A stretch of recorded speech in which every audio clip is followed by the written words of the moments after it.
It's always the awkward delay. Did you notice that? It's like after he pushes the button, it's an awkward delay. Well, that's great. It's like everyone's waiting. We're in. Well, welcome everyone. Welcome to episode 31. We have a special episode, I would say. A great story coming on from a local hero.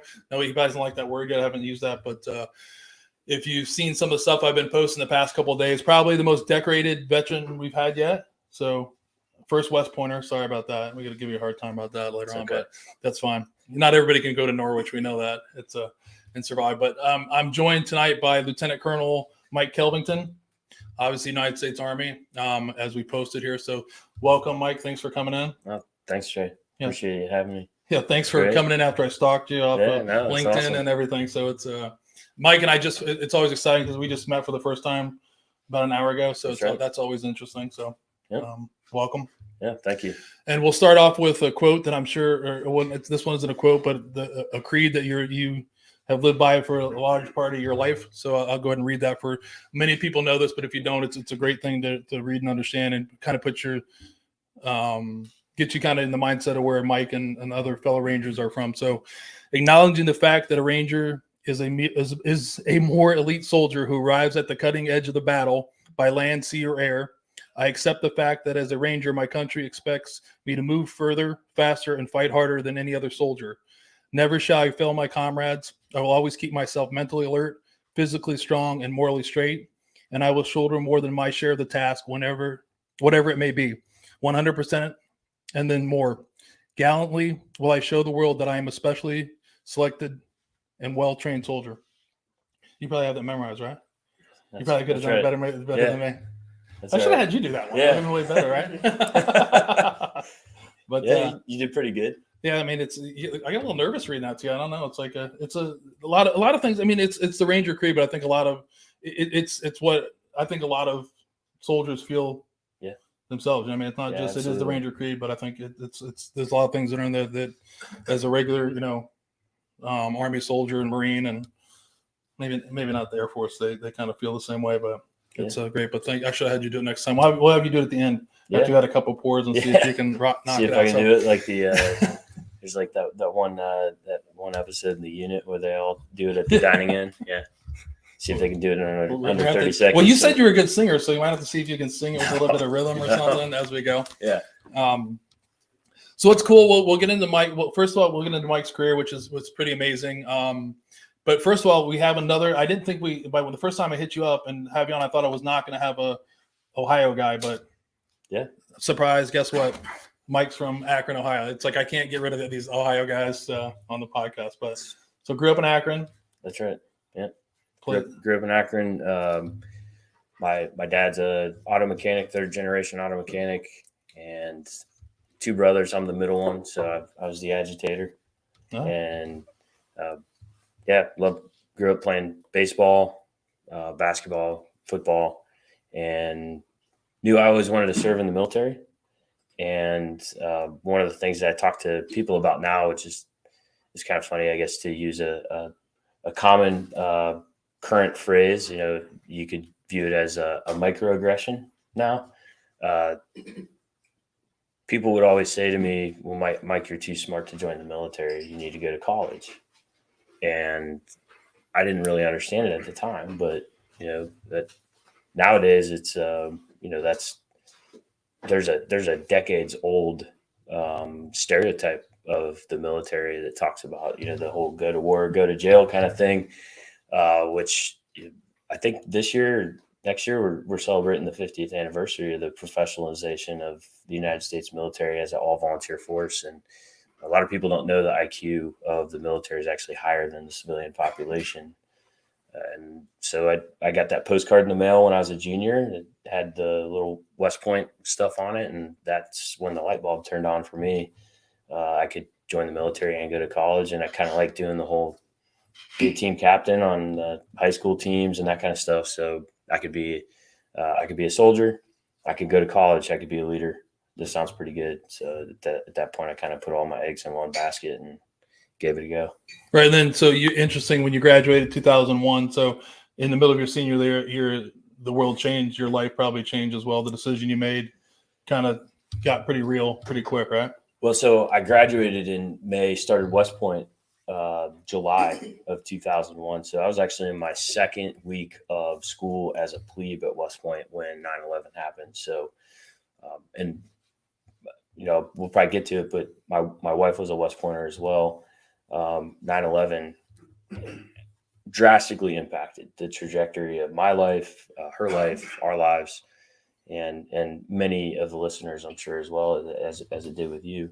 And I think that, I mean, you can't talk about that moment for most folks from our generation specifically. For me now, running an ROTC program, it's a history lesson, but it was very real for us. Second week of school, we knew that we were going to be an Army at war when we graduated, so that completely changed the game and the tone on campus at the time. So very, very real to be 40 miles upstream on the Hudson River from what was going on down at Ground Zero at the time. It was definitely. And then, so before we get into West Point, sure. Back to the the service academies. West Point was your only one you looked at. You got in the mail. Did you think about any of the other service academies, or West Point was it? No, ironically though, just maybe a proud brother moment. My brother went to Grove City College in Pennsylvania for 2 years and then decided that he didn't want to be a doctor and wanted to join the Navy. So the year that I got accepted to West Point, he got accepted to the Naval Academy. So my older brother, Luke, and I actually classed up a week apart, and then he graduated and commissioned the day before I did. So I flew down to Annapolis to watch him graduate and commission. And then he flew up and actually did my commissioning ceremony the next day. And at the end of this month, I'm going to fly out to Washington State, where he's going to take command of a submarine. Oh, cool. So completely different career and look in the military of what he's done, but extremely proud of what he's done in his career, and to take command of the biggest sub in the fleet is kind of a big deal. So I'm proud of what he's done too. Awesome. That sounds like a good trip. And then obviously that must make Army Navy games fun every year. Yeah, it was great, especially while both of us were there for the 4 years.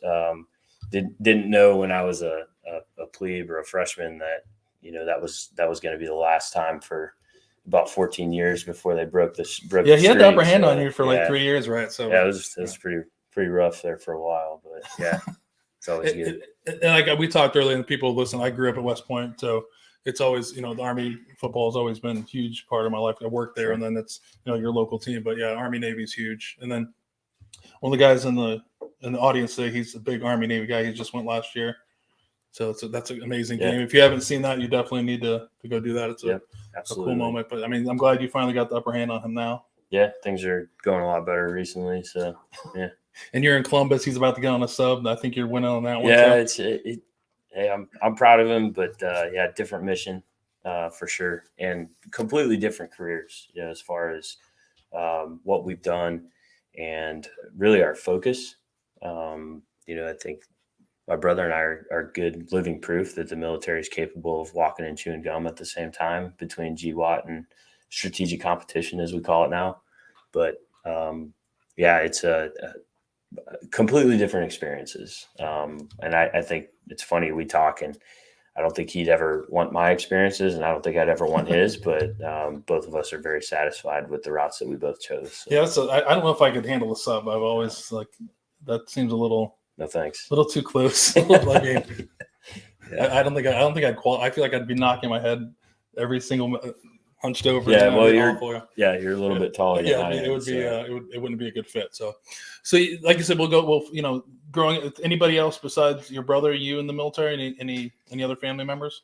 Not my father, but both my grandparents. My grandfather served both in the 50s. My dad's dad was in the Air Force, worked on airplanes, and my mom's dad was a cook in the Army. Ironically, pretty nice spots. My dad's dad was stationed in Bermuda for a while, and then my mom was actually born in Hawaii.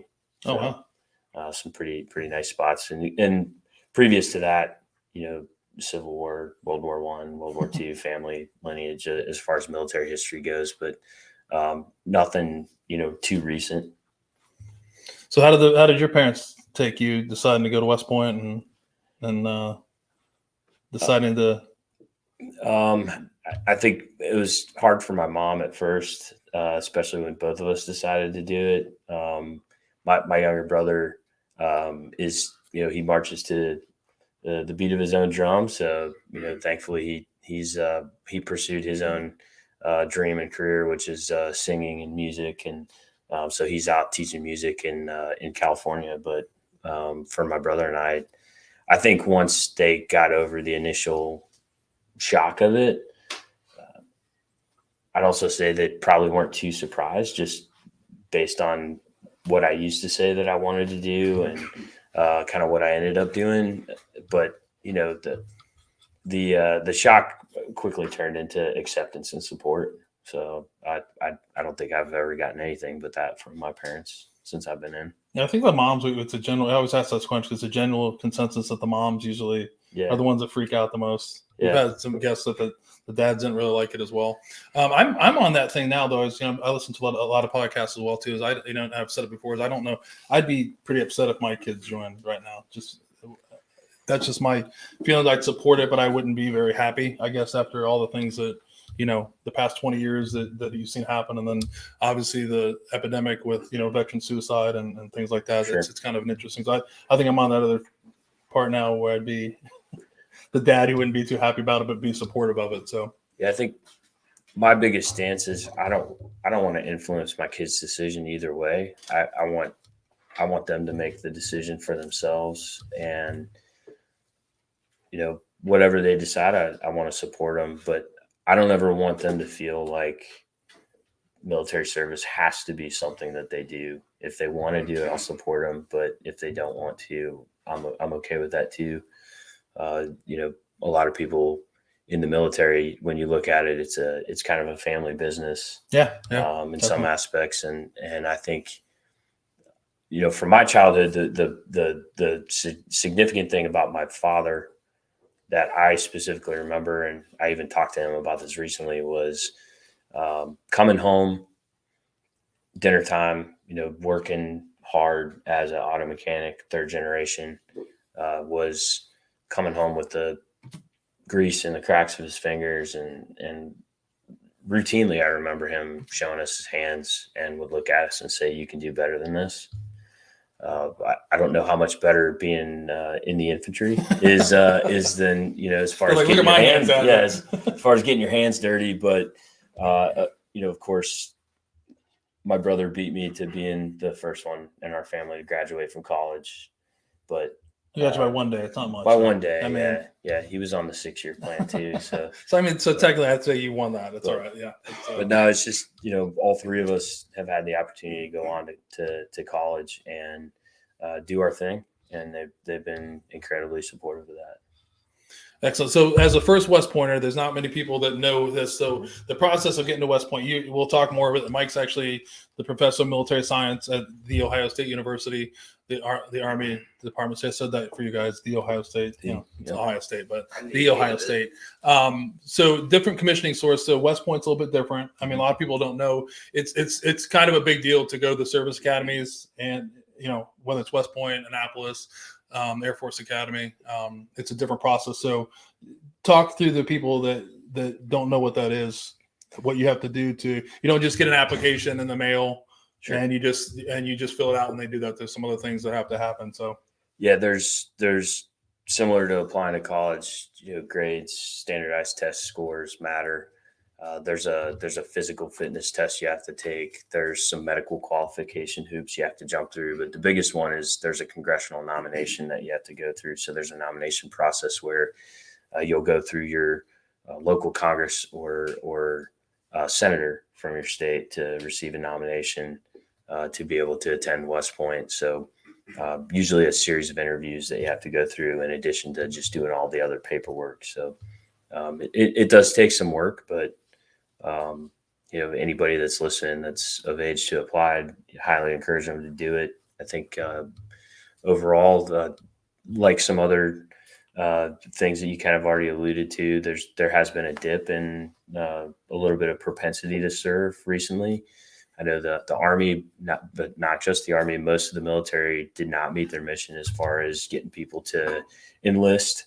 And of course, that's always a concern. But, applications were down a little bit when you look at service academies recently. So would encourage anybody that is interested that would give it a look.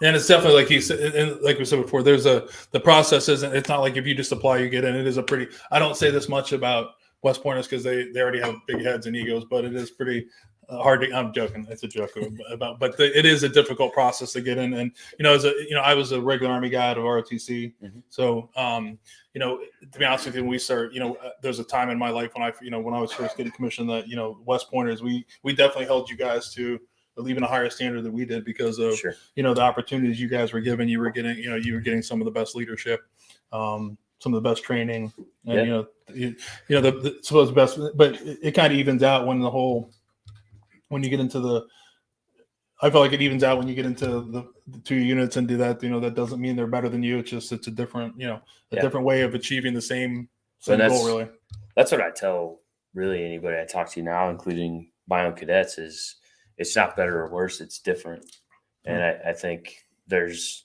a difference between being immersed in the culture day in and day out at the academy versus living on a college campus, or as some people say, a real college experience, right? But the other aspect of it is you're kind of spoon-fed a lot of stuff where personal responsibility doesn't necessarily kick in as much at the academy that I think a lot of ROTC cadets, they really have to grow up when they leave the house, right? No one's outside your door making sure you're awake for PT at 6 o'clock in the morning. Right. And so there's a lot of personal responsibility where, West Point, they don't even really give you enough rope to kind of hang yourself when it comes to just opportunities to screw up because of so much oversight, and your schedule being dictated, what you wear is dictated, when you get up is dictated, versus ROTC. If you don't show up, you don't show up, but then you're not a part of the program. Right. So it's the military is a contact sport, right? So participation and presence is highly weighted to include grading and everything else. So you got to be there and you got to be switched on to learn, especially because there's less time because you're not as immersed in the culture. Right. So, for an example, we only get about 6 hours with our freshmen every week during a normal school year. An hour class, 3 hours of PT, and then a 2-hour leadership lab. So you're really, you're not getting a lot of time with them. So it makes that time that much more precious when you have it. Yeah, I'm kind of the hybrid going from Norwich. So the same thing, we were immersed in it. And a little bit different between, where you went and I went is, the Corps runs the Corps, Mm-hmm. How we didn't have, TAC officers and TAC NCOs active duty like you guys did. So we had a huge rope to hang ourselves. So we had a little bit more freedom than you had, but still we were immersed in, our whole life was the military. Right. So I wouldn't say that to many ROTC people that didn't do it, but I don't know if I think it's harder. It would be a lot harder to do that. You're like you said before, I don't know if harder, but different. Like you said before, I think you'd be, sometimes where I found myself when we go do leadership labs or something like that, you're doing this stuff, same stuff. You're like, we've been doing this for, there wasn't, I don't know if you weren't learning the same way or, does that make sense? Like you were kind of, it took a long time. It took me probably to like our junior year where you're like, okay, now I'm learning something that I didn't know. That you didn't teach me the first year that I was here. You know what I mean? Yeah. The curriculum changes a little bit, but I think it also as you get closer to reality and commissioning, things get more serious. Things definitely get ramped up your MS3 year, your junior year. Specifically because those are the cadets normally going to camp the next summer. Right. And that's roughly 30% of your grade for your ability to assess, which for those that don't know, when you go through sessions in ROTC, that determines both your component. So in the total Army, there's active duty, reserve, and National Guard components, and then the 17 different branches that you can go. At the academy, you automatically go active duty for 5 years. So the stakes in that aspect can be even higher because as long as you get a diploma from West Point, you're guaranteed a job for the next 5 years in the active duty Army. Whereas ROTC, that's not even a guarantee. You're competing for it. So that's an added layer that kind of cranks up the heat a little bit on the summer experience and GPA and evaluations and all that kind of stuff. So brings back the nightmares of going to. My camp was at Bragg. We were still going to Camp All American. Where are your cadets going now? Fort Knox. Okay, everybody is everybody going to Knox now, or is it? They do. Yeah, okay. It was LDAC was out at Fort Lewis, okay. But yeah, mainly after the armor school went down to Benning, which is I think as of today is officially Fort Moore now. That's when the move down to Knox happened because all that space opened up for them. So yeah, for about, I think 10, 11 years it's been down there. So we're at West Point, 2001, 9/11 happens. Yep. How many cadets, you had all your classmates and stuff, there had to be a shock. Like some of the people I thought, now you're graduating and you're most likely going to war. Right. What was the feeling around West Point at that time about, I mean, there had to be some people, cause I was in the military at the time when people were like, oh shit, I didn't really join the military to go to war. I just did this to get, a job for 5 years and, check a block or something. Did you see any of that at West Point, or was it? Yeah, I didn't see a lot of people leave. I would say the people that were there, it was a very galvanizing moment. The people that were there were even more invested in the profession that they were about to join. And it got even more serious as things went along.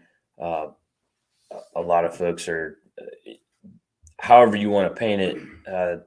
A couple of my classmates ended up on the cover of Time magazine because they called us the class of 9/11 because we were the freshmen that were entering the academy when 9/11 happened.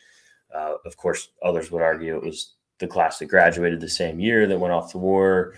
Right. My wife would tell you as a 06 grad that, she was the class of 9/11 because they were the seniors that still decided to show up the next year. But things got more serious as it went along because during lunch, when they would make announcements in the chow hall, whenever a graduate would get killed in Iraq or Afghanistan, it would get acknowledged and there would be a moment of silence. So during the course of the 4 years I was there, the wars that were going on or kicking off were really always in your face with reality, whether it was guest speakers coming to come back and share stories about their recent experiences or news of, another upperclassman that you knew that had been killed overseas. So I think the reality just made everybody a little bit more focused while they were there because they knew what they were getting themselves into.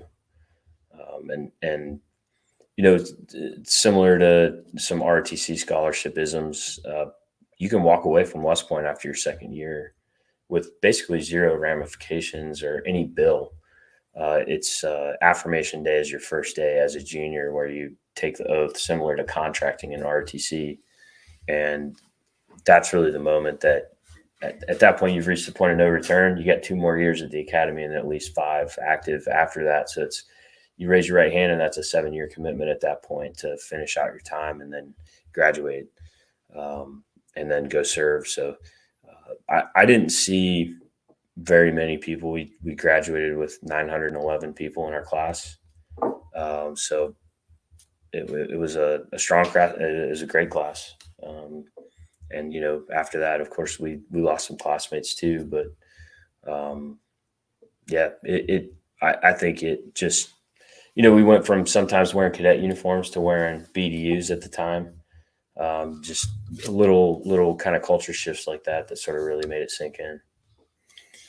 Yeah, it definitely was a time. Like I commissioned in '94, so that period that not a lot of things were happening, and it was uncertainty. And then, like you said before, when that happened, it did definitely it dialed in people that wanted to dial in, and some of the people, it was the reason for them to move on to do different things. So, so you graduate from West Point, obviously. Mm-hmm. You met your wife there. Your wife's a graduate as well. So his wife Meg is a 2006 graduate.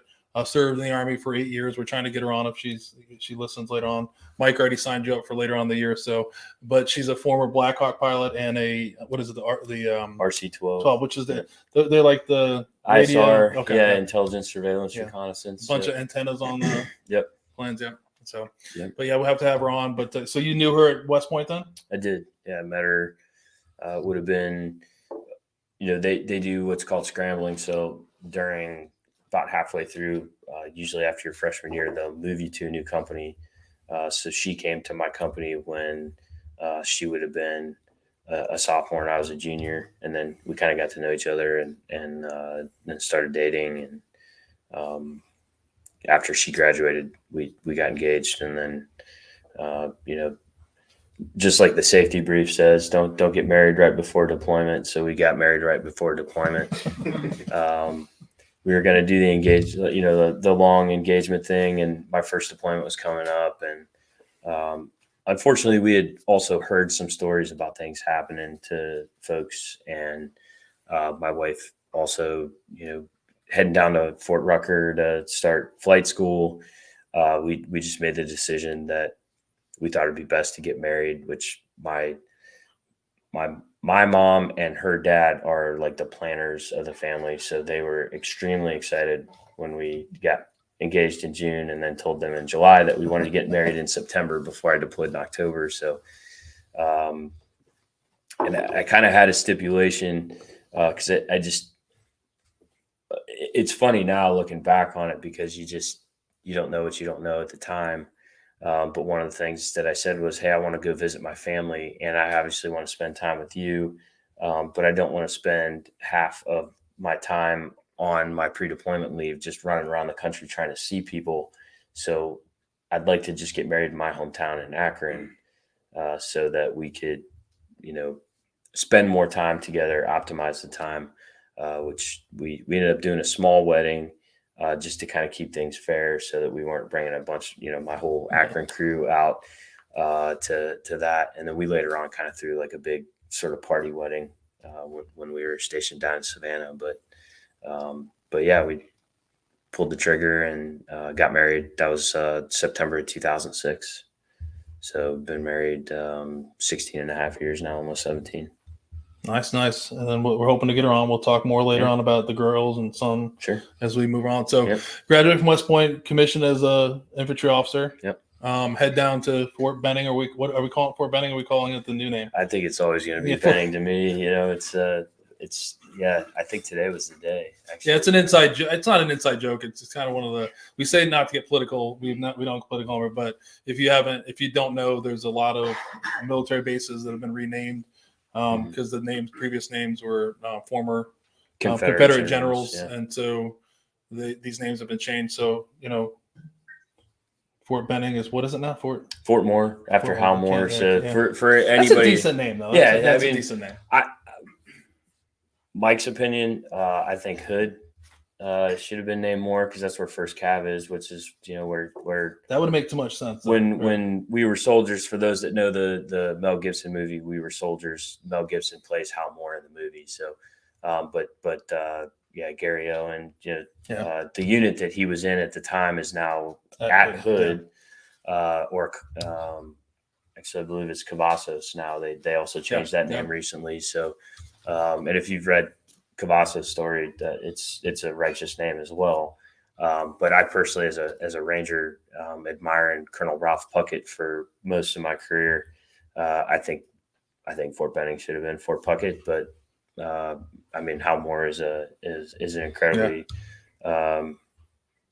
stand-up guy, and if you read his story, he goes on to do other things beyond that, but.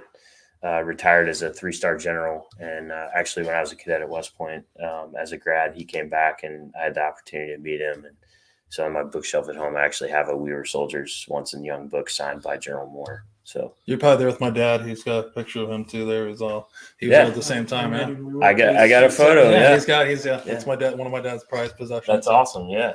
Major. And he forgot he met Sergeant Major Plumley too. So he forgot to mention that a few weeks ago. So that's another caveat to him. So, and not to get me wrong, I don't think that the people that they're naming them after don't deserve it. They absolutely 100% do. I just think it's just a weird way of personally how they're going about it. I read an article recently that kind of hit it home to me. It's like, we lived there for a long time. Some of our kids were like, my son was born at Fort Bragg. Like this one is on the birth certificate. That's where he was born. Some people were buried at these places. It's just a name that I just don't know, who's really affected by it other than really us. What I mean? If that makes sense. We won't get any more deep out, but just all joking aside, all the people that they're naming it after, they absolutely deserve it. Just it would have been maybe a different way to go about it is mine. My opinion, but no, that's fair. I mean, for me, it's always going to be Benning because that's what it's been for the last 22 years since I left high school and started learning about the Army. So it's just sometimes it's old habits die hard, I guess. Right. Yeah. It's going to die hard for a lot of people. So yeah. But you're at Benning. You check all the blocks as an infantry officer. OBC, Ranger School, Airborne School, Ranger School, and then you head off to good old Fort Richardson, Alaska. Yeah. So after promising myself that I would never be cold again at Ranger School, immediately went up to Fort Rich, Alaska, and 5 days after meeting my platoon sergeant for the first time, we're jumping into a 3-week FTX up in Fort Greeley, land in about 2 feet of snow, and go have fun getting to know my platoon and living in an Akio tent. And I mean, I loved it. It was an incredible base filled with incredible leaders. I was actually talking back and forth on Facebook today with General Garrett, who was my brigade commander at the time. Incredible guy, Lieutenant Colonel Buck Cabbage, Captain Nelson. My chain of command was great. And then not a lot of people start and end their first duty station in the same platoon. So I was incredibly blessed to start in a platoon leader job and then end in the same platoon leader job. So for 25 months, I was Apache 1-6 and got to be a platoon leader for the same guys for that long, including the 14-month deployment. Which is a long time. That's a long time to serve as a platoon leader. Yeah. It's normally that doesn't happen. It's kind of rare. You get tapped to do like a staff job or bump up to XO, and just the way the deployment worked out and just kind of the situation overseas.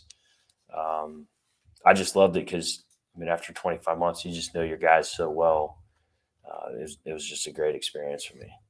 So you were up there when it was the 25th Infantry Division, so it's now changed over. What is it, 11th Airborne Division now. Yeah. So it's changed. You're getting old too. Things are changing. So you know the feeling now of things getting reflagged. So and that's what I was going to say about Fort Moore too. It's the old quote: if you don't like change, you're going to like irrelevance even less.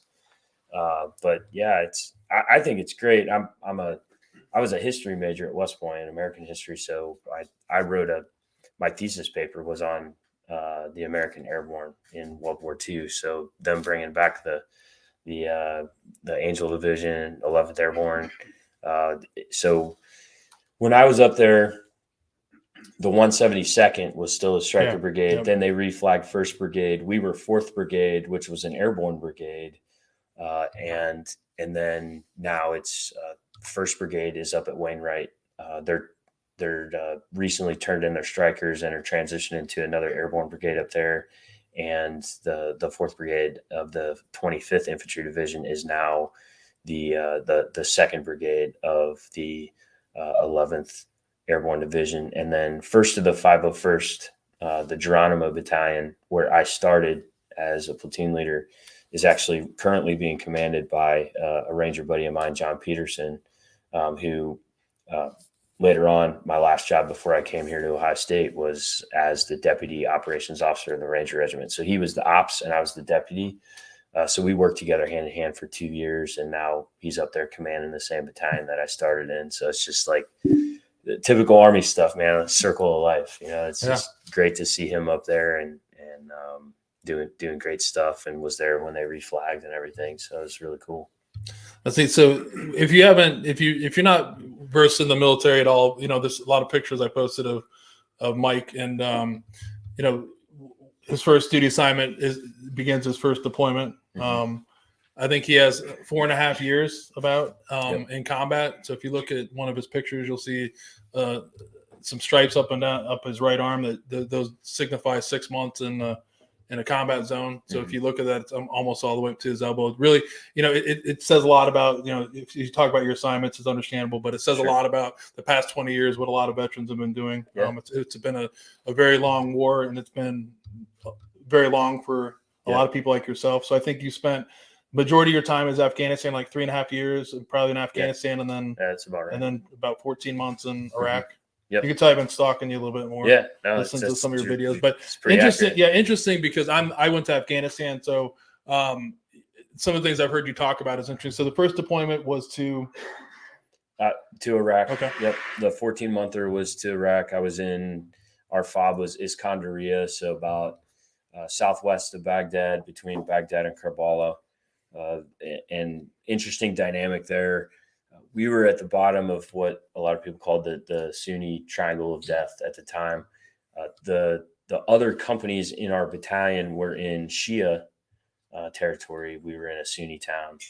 And so it just made for an interesting dynamic because we had a completely different mission set. But again, it was great in the sense that we had some consistency with the leadership and the people. So our understanding of the area by the time we left was so deep, which, of course, we'll probably talk about it later, made it especially hard when you watched ISIS move in 2014 and later on. But this was 2006, 2007. So we were part of that surge package that went over. And then I think one of the funnier kind of dark humor stories of the deployment was I was over there. I think it was Secretary Gates got on the TV and announced the extension of everybody that was overseas was going to stay for a little bit longer. And right prior to that, we had the FRG, the Family Readiness Group, for for those that aren't in the military. It's basically like the spouse support group back home, had sent a banner to us because we had just hit our 6-month mark for what we thought was a 12-month deployment. So there was a banner that said halfway home. And it came literally, I think, the week before the announcement came out. So we hung it up and then we just left it up for another month and a half because our 12-monther turned into like 14, 15. We didn't really know at the time, so we just left it up for a while longer. It's better than them doctoring. I thought somebody would, at least it stayed up. Everybody left it alone, and I would think somebody in the military would have middle of the night got pissed off and ripped it down, or whatever. But that's yeah. So we were halfway home for about 2 months after that. It's like when you run a marathon. If you ever ran a marathon in like at mile 10 or something, someone's like, "You're almost there," and you just want to be like, "Motherfucker, we're not." Do you realize I got 16 more miles? 16.2 more. Yeah, I'm not even halfway there. That used to be my fuel because when we do that, even the Ironman too, like somebody would be, "You're almost there," and you're like, you just literally want to yell at them like, "Do you realize you're at mile 5? Like how much further I have to go? I'm not almost anywhere. You know what I mean? Just chill out. But that's great."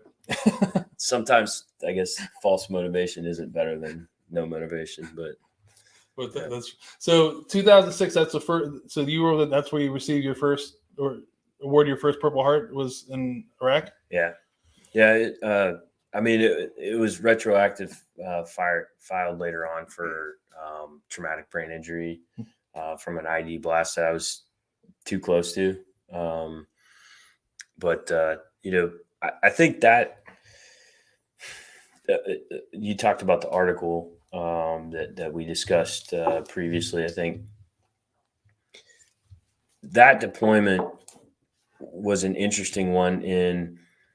We saw a lot of kinetic activity in our area for the first 8 months or so of our deployment. We saw, at least what we would call it, in the military, we call it a SIG act or a significant activity, right? So that could be an IED find, an IED strike, small arms engagement, indirect fire from mortars, those types of things, or even hand grenades getting thrown over the wall of our patrol base, right? Something happened almost every single day that we were there, and brought the platoon home almost without a scratch on it.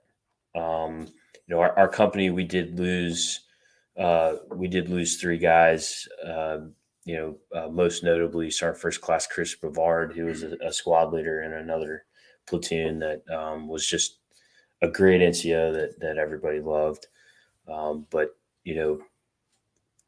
I think that was probably a point of pride of mine that I had that perhaps manifested itself later in a belief in myself that wasn't necessarily true, right? Right. So I think that's kind of an interesting aspect of it. But Iraq was where I cut my teeth. Second lieutenant in Iraq during the surge. Patriot is there. We're full out doing the whole counterinsurgency thing, and I was with my platoon going out pretty much every day that we were at our patrol base, and I loved it. It was just every platoon leader's dream, every infantry officer's dream is to just do what you were trained to do with great people and gain that level of experience. And of course, in some aspects, the associated accoutrement that comes with it, like getting your CIB, Right. getting your combat patch, like a lot of folks, I was definitely afraid of showing up my first unit because a lot of my NCOs had already done 2 or 3 deployments, right? Like they had, one of my squad leaders had probably about, darn near 2 years of combat experience by the time I even got there before the 14-month deployment. So, everybody but me and my platoon sergeant at the time, who was a Ranger instructor for the early GWAT. But all of my squad leaders had deployment experience. So I relied heavily on them for advice and input, and just learned a ton on that deployment that I think really just paid off in spades later with lessons learned, making some dumb decisions too that thankfully I walked away from. It's just a time that I look back on, both the time I had in Alaska, the time I had in Iraq. It was just an incredible experience with great people. So, and it's funny that when I sit and hear your story and some other people I've heard, it's scary that I say this and it may come off wrong. But like, I'm jealous that guys like you, or that time you guys were thrust right into the game. You know what I mean? Because we played the game. We practiced from 94 to 2001, Sure. and we went to the National Training Center and the JRTCs and all that kind of stuff, and it was like there's a lot of times that we didn't think it was going to happen, but we wanted in the game. So it's there's a part of me that's super envious that you guys got to get thrust into the game so fast and get that experience. Yeah. But there's also the part like what I know in my experience of showing up anywhere, let alone when you show up to in a peacetime unit as a platoon leader, as a second lieutenant, it's not easy. No. You talk to the NCOs, there's a few of them here, they'll make jokes about it, but it's tough. You have a lot of responsibility. So even, on top of that, learning curve and then being at war, that's I think what's honestly created a great generation of Army officers, sure. As well as NCOs and soldiers, because a lot of them, there wasn't this weight. It was like you're trained, you're in the game, and either you learn the game, either you get used to the what you call a contact sport, or you leave. You know what I mean? Yeah. So but I mean, and not everybody stays, right? So people have taken those experiences like you have and have done a ton with it outside the military, which I think is incredibly important. So, the opportunities that we've had, it's. And I think for me, that's one of the big things coming on a podcast like this and being able to share a story. It's not about me, but it's about helping other people build understanding. And with understanding comes empathy to understand what it means to serve, what it means to be in the military, but also a way of keeping the memory of the people that we lost alive, right? And what do we do with the gift of still being here, rather than looking at it from a perspective of survivor's guilt, but looking at it as an opportunity to roll out of bed for another day with another opportunity to make an impact. So I think that's an incredibly important aspect of it. I couldn't agree more. So we got a lot to talk about. We could probably turn this into a 4, I think, but we're gonna do our first featured whiskey, which you've been hitting already. Yep. Brought a new one we haven't had before, which is always exciting. We'll do a quick, bourbon break here. Okay. For all the bourbon junkies here. Not that we have tons with a lot more great things to talk about. So Mike brought us a Bardstown Bourbon Company Fusion Series 2. So anybody that's knows bourbon knows where Bardstown is. The Bardstown Bourbon Company is right in the Mecca of Bardstown, Kentucky. The distillery was actually founded in 2014 and then started making whiskey around 2016, I think. It right now is a pretty huge player in distilling whiskeys. A lot of people don't know, but they currently distill more than 50 unique mash bills for 30 different spirits companies. They have their own line, which you see here, but they are distilling for a lot of other people. Very similar to like you talk about MGP, if you've heard us talk about before.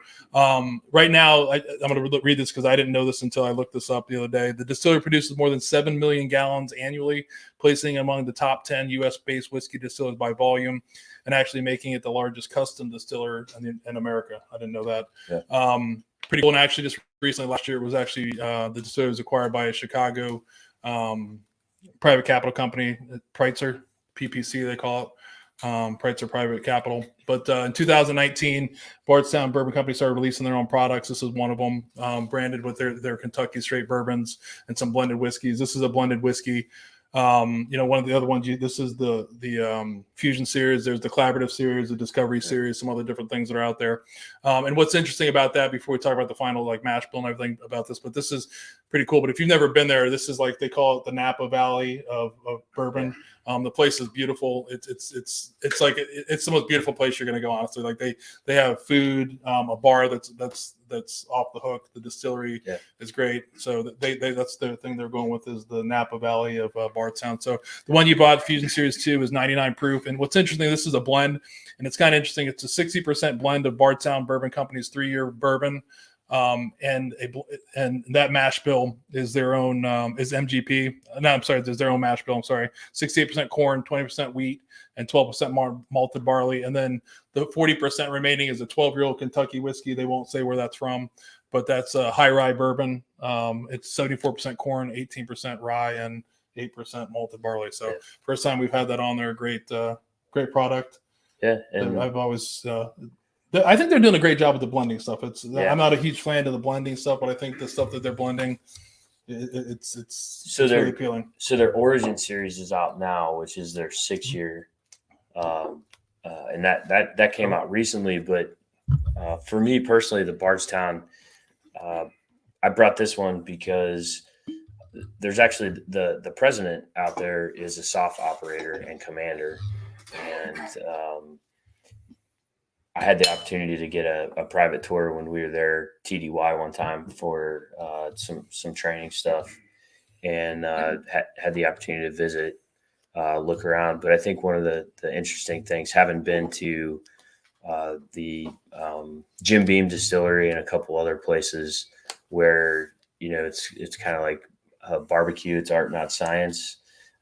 There's a lot of old school distilleries that still make it the way that Grandpappy made it and everything else.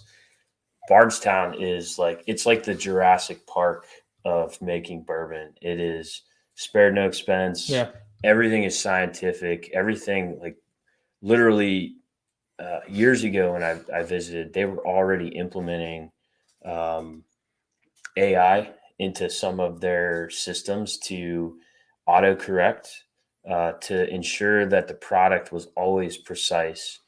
And the other thing that they did, like you just talked about, was scale. So because they're so scientific, what they're able to do, just because the bourbon industry continues to grow and boom, places like Japan and elsewhere where there's a high demand signal for bourbon from the United States, they have the scientific ability to produce other people's stuff. So they hand them the recipe, and then their systems can make the other people's stuff to taste like theirs, and essentially take the recipe and help mass produce other people. So as they've been making their own, they've been also assisting others in producing it. And they had to blend up front before the Origin series came out because they needed to crank out some form of product once they started making stuff before they could at least get to their own 6-year batch.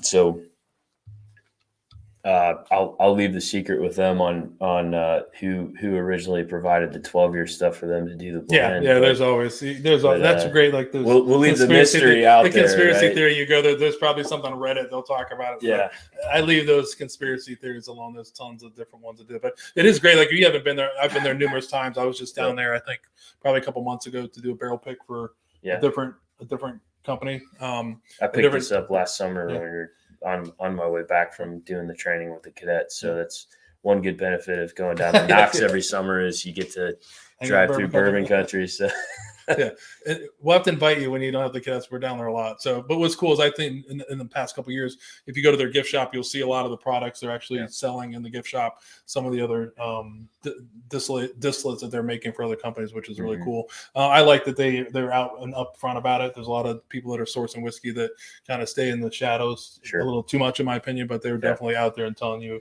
Who they're working with, which is pretty cool. And then if you're lucky, there's a back room they have there. Did you get to go on that? Did you get to see that? Yeah. With all the really old 1960s, and there's a back room that is unbelievable. They've got some of those rare whiskey you're gonna find. And we just gotta figure out how to get into it. That's the whole thing. Yeah. And being that the president's a former, special operations guy, I don't know if that's going to be all it's safe at some other places to get into, but and for this venue too, it's cool because bourbon was not a lot of some of those guys' first careers. Yeah. A lot of their first careers they hired veterans, so a lot of the folks that work on the grounds there, they started in the military and then eventually worked their way into that field. Yeah, and if you're not into whiskey, you definitely have to go. The food's great. You won't be disappointed as well. So, talking about special operations. So you're done with Iraq. You get the bug. You decide to join the Ranger Regiment. So talk a little bit about that process. Again, it's another. You don't just you can't volunteer, but it's just not like, hey, we take anybody we want. So sure. So that actually goes back to West Point because when I played sprint football there, one of the team captains on the offense side, graduated a couple years before I got there, was Nate Self, who was the Ranger platoon leader on Roberts Ridge during Operation Anaconda. So for those that don't know the story,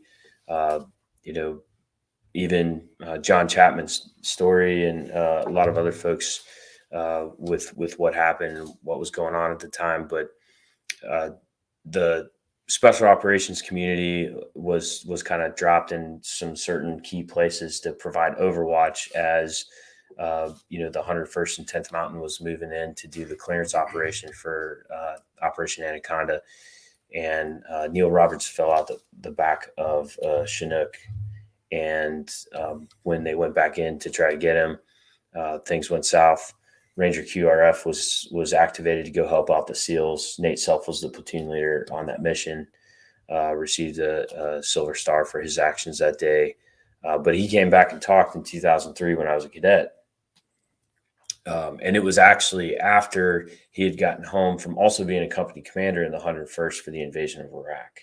So he had been to Afghanistan and Iraq. I think he was a 99 grad, if I'm not mistaken, and then maybe 2000, and then had already been to both the wars that I served in, and I hadn't even commissioned yet, and listened to this guy and what he talked about, how he carried himself. At that point, it was just kind of meeting him. I wanted to be a Ranger, and really all I ever wanted to be in the Army was a Ranger platoon leader. And so after my time coming back from Iraq, I went to they used to call it Ranger Orientation Program. Now it's RASP-2, or the Ranger Assessment and Selection Program. So there's two now. There's RASP-1, which is for the lower enlisted, D5, right? That's right. That used to be called RIP. RIP, right. Yep. There was RIP and ROPE. Now it's RASP-1 and RASP-2. But the RASP-1, E5 and below, E6 and above is RASP-2. And went to that, tried out, made it, and then PCS from Alaska to move down to Savannah and serve in 1st Ranger Battalion.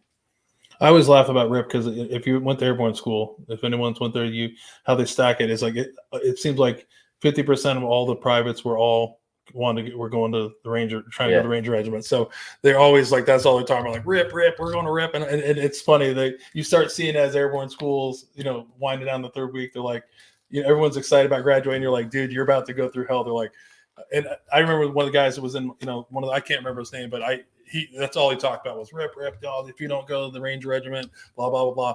And so fast forward to 2001, I'm running down Ardennes at Bragg running, and I run by this guy. I'm like, holy shit, I recognize that guy. And he like turns out at the same time, and you try to piece like who it is, and I'm like, where do I know you? He's like, sir, we're in airborne school together. And I'm like, why aren't you at the Ranger Regiment? He's like, oh, RIP was fucking awful, sir.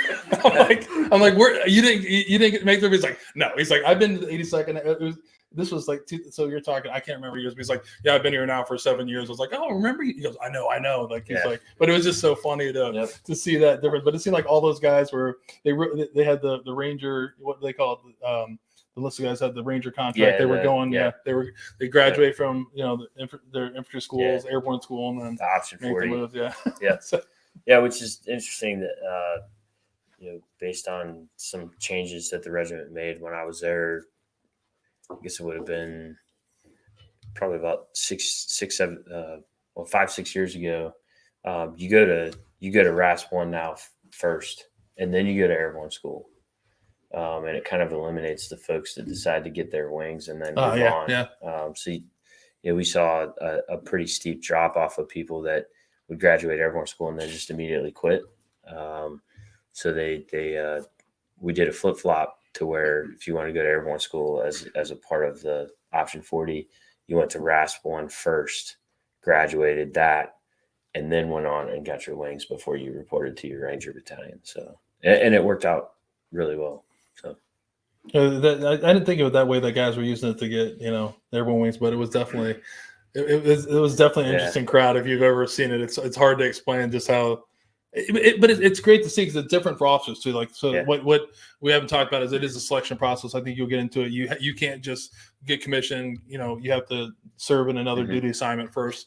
Then you have to apply and then go through RAS. So it's a different process for officers. So you get someone who's a little bit more, a little bit more experience that goes in there. So like my second company commander was a former Ranger Regiment E7 that got commissioned, and he used to tell all the stories about, the whole thing about, but it's just interesting the difference between the officers and enlisted way of getting into the regiment. So your process was you went to the 1st of the 75th, which is in Savannah. Yep. And what job did you have there? Did you get you right away get to become your away dream? Again, lucked out. Dream. Went right into a platoon. I was the 2 Bravo. BCO second platoon leader, did 1 rotation as a PL, and then I did 2 as an executive officer in Bravo Company. So he's calling that's another 3 deployments. So we're trying to add them up as we go along. So we're joking around. That's my notes that I just went along when we talked today, just going through and trying to figure out where they're at. So we know these are all Afghanistan now, right? As we move on this trip. So, but 3 tours in a short period of time, really. Not that long of a time. You were there how many years? Almost 3. It was like 2 years and 8 months or so, and each deployment was about 4 months. Shorter time span, but also the op tempo, or kind of frequency of planning, executing, kind of more intense. I wouldn't necessarily say dangerous, but when you're doing when you're doing operations where you're manhunting and you're going out, contact is expected or likely, whereas in conventional forces, when we were going out and doing kind of counterinsurgency stuff, it's like, maybe you make contact during a key leader engagement, or you're going out to meet with an elder, or checking on a checkpoint of Iraqi or Afghan police or something like that. But I wouldn't necessarily say every time you went outside the wire it was expected. Whereas Good. if you're going after a high value target, someone that you know that if you're trying to disrupt a network that's also trying to do bad stuff to Americans, then you know that they at least have the intent to try to harm. And now you're the person that's kind of presenting them with that opportunity every time you go outside the wire. So Right, and just to clarify a little bit for the people that don't know, most people do, but the Ranger Regiment is part of the Special Operations unit. So these aren't like Mike is talking about. They're not sending these guys out to go do routine thing. These have a very specific mission for someone that for a very specific target. So it's definitely a calculated move to send out the Ranger Regiment and other Special Operations Forces for people. So do that. So you do that. You get the PL job, and you finally get to become an XO after how many years now? Yeah, it was 2009. So yeah, I mean, I had when I got done with that, I'd been a platoon leader for about 3 years, which is super unheard of. Yeah. It really is. It's kind of it's not normal. Like Mike alluded to, you're either in the staff in the beginning, and then you're on. You're a platoon leader for like a year, 18 months, and then if you're lucky enough, you get to become an XO and say otherwise they send you back to staff, and then you go to incredibly lucky. Yeah, it was. It's pretty amazing. Yeah, it was awesome. So then you corrected me because I'm old. In 2010, you get to go to your maneuver captain's career course. I called it your infantry advanced course, but they changed. Yeah, same. Changed the name. Yeah. The only. I mean, the big difference at the time was, the armor school had just moved down there, and they had not opened combat arms yet to women, but the captain's career course, they were starting to allow a little bit more cross-pollination. And so at that point, during the time that we were in Savannah, so I think just to capture a little bit of the aspect of like trying to be a young family with my wife and I. When I got back from Iraq after a 14-month deployment, I mentioned us getting married. I was still in Alaska. She was in Alabama, still doing flight training. And when I got picked up to go down to 1st Ranger Battalion, she was still there. When I deployed, she finally was finishing up some of her training. For me to even be able to spend our 2nd anniversary together, she was out doing some training in Fort Huachuca. So we actually spent our anniversary in Arizona. I flew out there and we did a little trip just to spend a day together on a Tuesday afternoon. But by the time she got to Savannah, she got stationed with an MI unit that had the C-12 planes that she learned how to fly after she learned how to fly Blackhawks. Was after I had left for my 2nd deployment. So I was in Afghanistan when she was out in Arizona. And then when she got back and actually moved into the house that we bought, it was empty because I was gone. And then I didn't get back until end of January of 2009. So we got married in September. And when I got home the end of January, that was the first time that my wife and I had actually lived under the same roof. And we had been married for almost 2.5 years at that point. So, extremely thankful to stay on for, another 2 rotations. I went to the career course a little bit late, but one of the things, getting back to the career course thing, they were going to send her to Rucker to do her, captain's career course. And they were going to send me to Benning. And I said, well, hey, I've done 4 deployments. My wife did 1 because she did 1 when we were in Savannah as well, around the same time that I did my 4th one. And we didn't want to necessarily have to commute an hour each way just to potentially live in the middle on the border of Georgia and Alabama to be together, at least at night, and not see each other all day. So I told my chain of command at the time, hey, I think I'm going to ask infantry branch to send me to the aviation captain's career course so that we can be together. And they said, no, you don't want to do that. That's not good for you as an infantry officer to go to. I don't want to tell you no, but no. Yeah. So they made a couple of phone calls and started pulling strings, and come to find out they had started opening up other captain's career courses to women. There were 2 women that classed up the class before Meg. She was the third female to graduate from the Captain's Career Course at Benning, the MCCC. She was also the first one to walk across the stage 6 months pregnant. So that's a lot of firsts there. Yeah. And then we ended up, after the Captain's Career Course, going to the same brigade together in the 82nd. So you alluded to that. He went to the promised land, went to, what is Bragg now? I think in June 2nd, I want to say so it's still Bragg for right now. Yeah, that's Camp, isn't it? Yeah, Liberty. Yeah. Yeah. So yeah. Interesting. So headed to could have been Gavin, could have been, whatever, but yeah. There's so many great airborne people. Yeah. But interesting, go to another place that's gone. You went to 4th Brigade, 82nd Airborne Division, which is no longer exists. So you're getting old. You feeling it? I'm getting old. I felt you were young. Okay. I was like, yeah, it's all right. He's going to feel that the same way. Things where you used to live doesn't exist anymore. They tore down the things. But headed to the 82nd. That's where you commanded, did one deployment? That's right. I took command. I was battle company, 1st of the 508th. So 1 Fury, which was in 4th Brigade.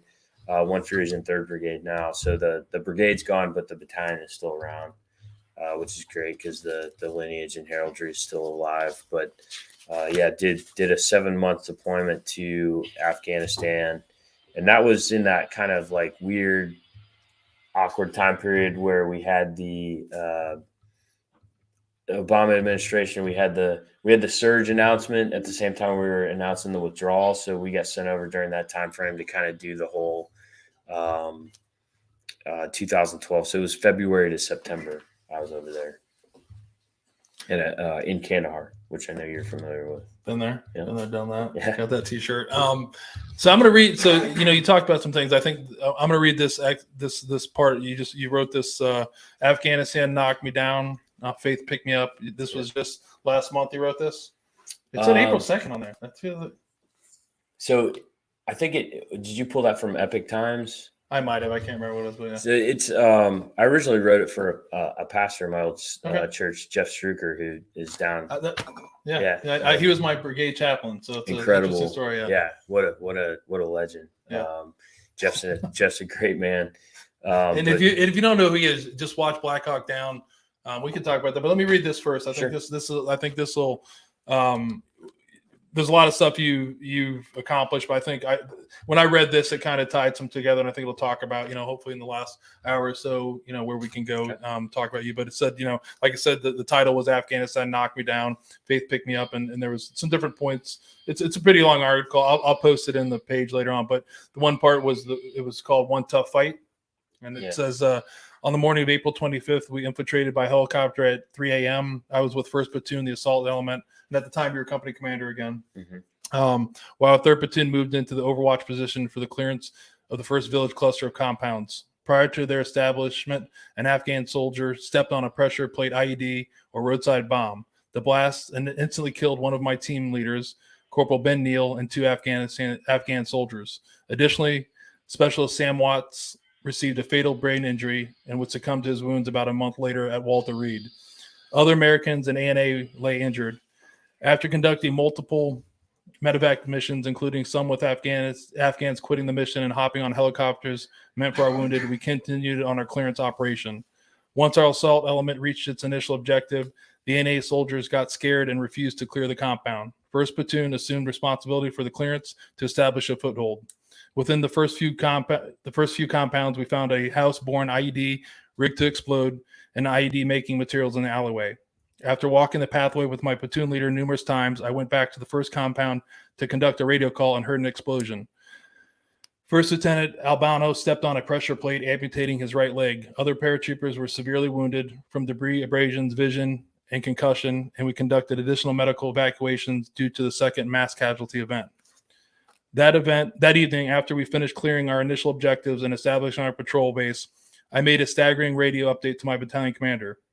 Of our initial 100-men element, I had 27 fewer people on the ground than I had that morning. There was a swell of emotions that came over me as I finished the report. Lying on a rooftop, underneath my poncho, despite the preparation, I felt I had failed my men and my unit. I also thought about my roommates from my first unit, Jason Holbrook and Paul Pena, who both died in Kandahar in 2010. Ranger leader Rob Sanchez, who ironically died from a roadside bomb less than 3 miles from our infill site almost 3 years prior in 2019. I was also the ground force commander for that operation. The next day may have held a similar fate for me, but I knew quitting was not an option. I knew in a few hours I needed to lead my men again and refused to be let down by Ben and refused to let down Ben and Sam by not completing our mission. I resolved to be the stability my unit would require before, during, and after that operation, but I needed help. I couldn't carry this mantle alone. Life had knocked me down, and it was my faith that lifted me up. So, reading that and a lot of things that you've been through, just like, the past couple, days, researching it.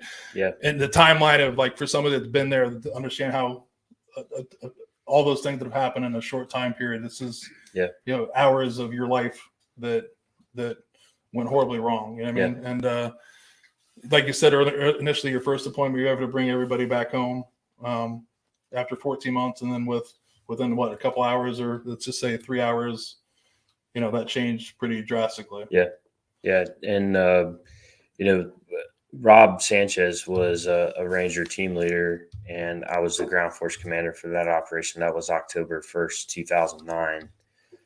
It was my second deployment with 1st Ranger Battalion. And one of the pictures that you had in the post had the injured Ranger, Staff Sergeant Corey Remsburg, who was another squad leader that was on that mission as well. That was the day he was wounded.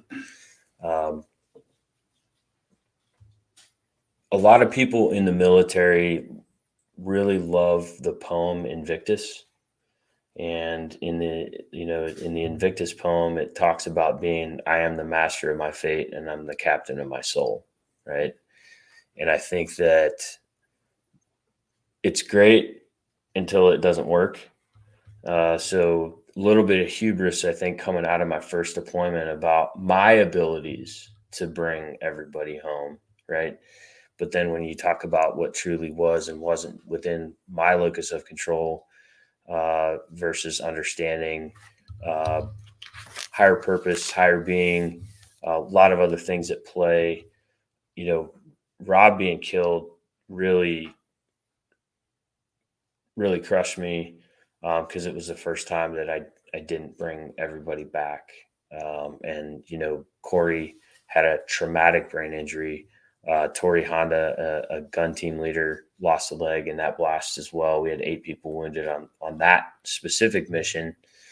But then you go from 2009, 2010, Jason and Paul and I all lived in the same little apartment in Anchorage, Alaska together. I went to 175.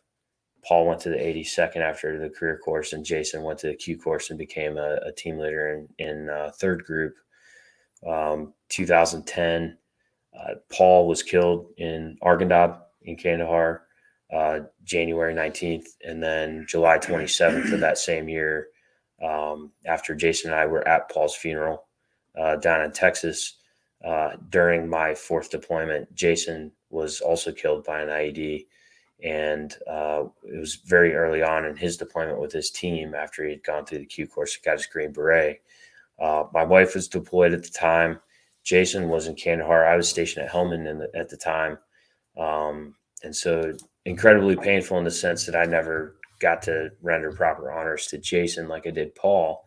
But I never even got to see him because I was in a different province deployed at the time. So fast forward to 2011, I take command. 12, we deploy, and then I find out I'm going to Kandahar. Right, I'm the last living member of the trifecta. The trifecta that all 3 of us had lived together.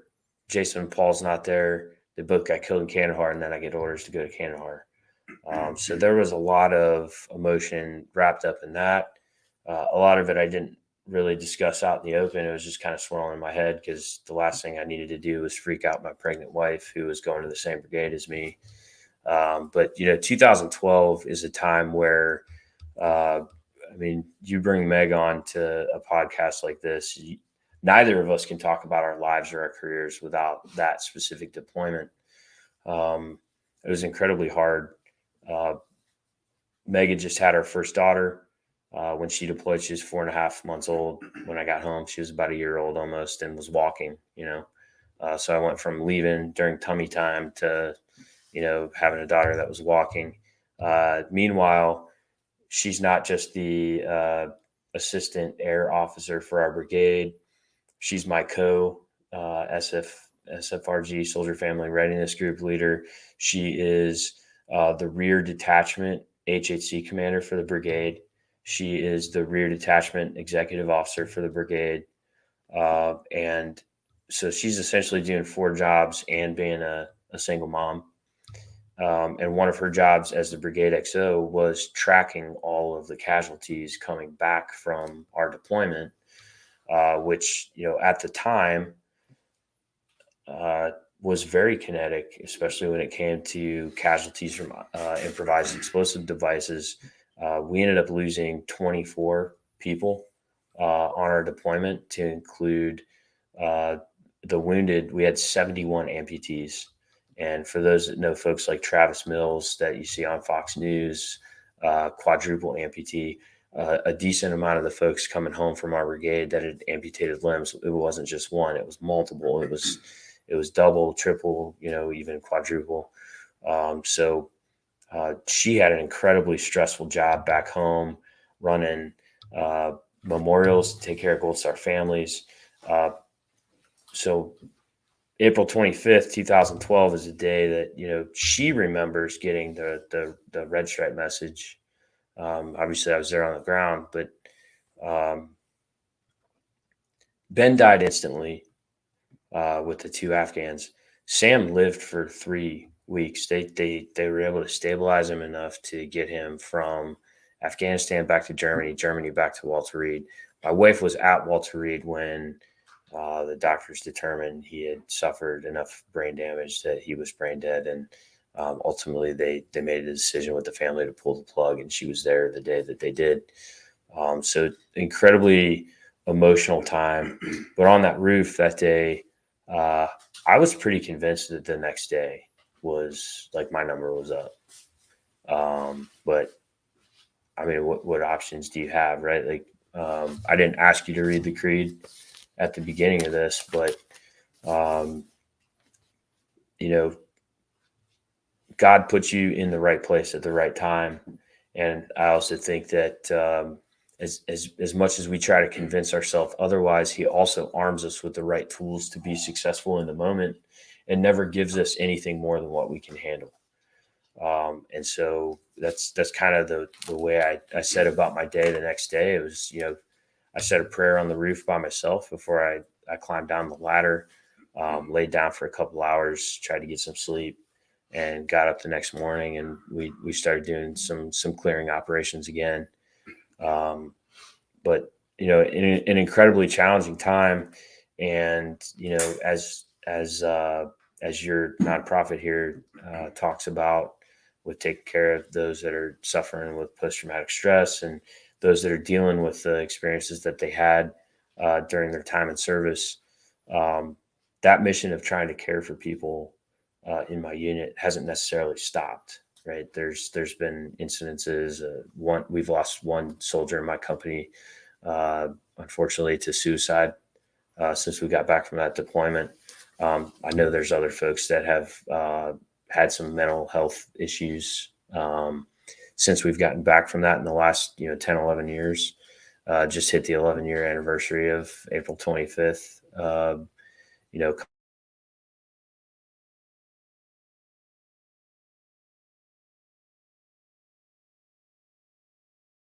May was when Sam passed at Walter Reed. And then 18 June is when I lost my 3rd paratrooper from that deployment to a green on blue incident, which was also incredibly hard to deal with, just because there's so much feeling that goes into that when it comes to like loss of trust and confidence in the people that you're trying to serve and work with. So explain that to people that know what green on blue incident is. So green on blue, in the game of combat, you're the blue force, the enemy's the red force. Green is typically what you would call a neutral force or a partnered force.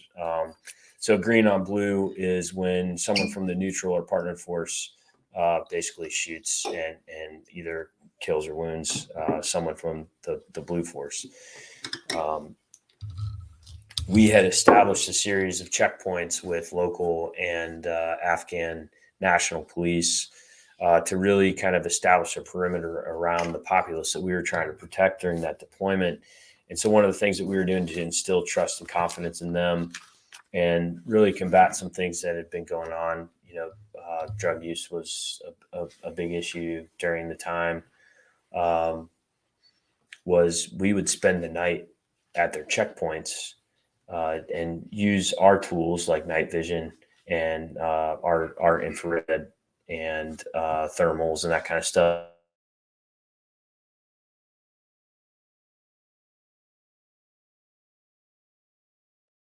To their own devices, alone and unafraid, that we were truly partners. And one of the nights where some of our guys were spending the night, a couple of the Afghan police had been, a couple of Taliban had infiltrated the ranks of the police, and one of them turned a PKM at one of our guys and actually shot him point blank in the back.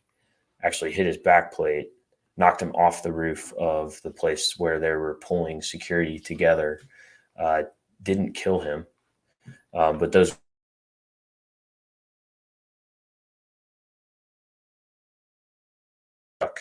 and hit the body cavity of one of our soldiers, Specialist Jared Lawyer, and killed him there. One of the other guys also fired an RPG into our sleeping area. Thankfully, didn't kill anyone, but we had a lot of people with traumatic brain injuries and shrapnel wounds and that kind of stuff. So it was a pretty ugly night. And it was those three casualties specifically were all taken from the same platoon. So incredibly hard. We had other people like Reed Albano that you mentioned that lost his leg from first platoon, but third platoon especially bore the brunt of that specific deployment with wounded. All in all, we deployed with about 130 paratroopers.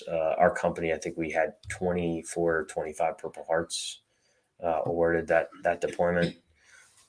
Some of the guys were wounded a couple times, but an incredibly hard time. But faith was a sustaining factor for me during that time period, because if you subscribe to the Invictus mentality, there's nothing else to rely on in that point, because you've lost control, right? You've lost people.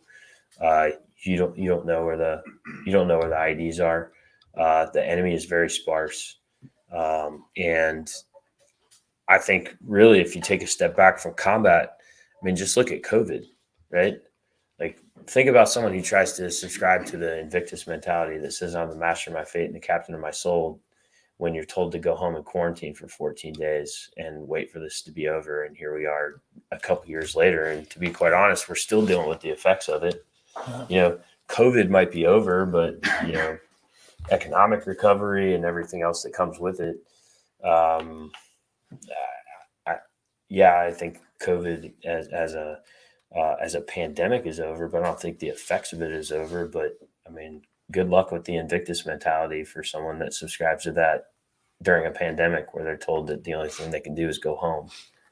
Well, it's a failed premise for anyone, really, if you really think about it. I mean, I know exactly what you're saying, that we feel you're invincible, you control every real thing, and that's I think it'd be interesting to think. I think everybody in the military probably feels that way, right? Until you don't, right? Until reality hits you, like you realize that you're not invincible. You realize you really don't control everything that you think you control. That's right. It's that hits every one of us, and it hits every one of us in a different way. And I really think I'm glad you brought that up, because I think that's one of those things that I think what we struggle with mental health is why some of us still are struggling and commit suicide. I think that mentality is a hard thing to really let go of, and you still think that you do control everything, and that you really don't. That's a hard thing to say. It's unrealistic to think, right? Yeah.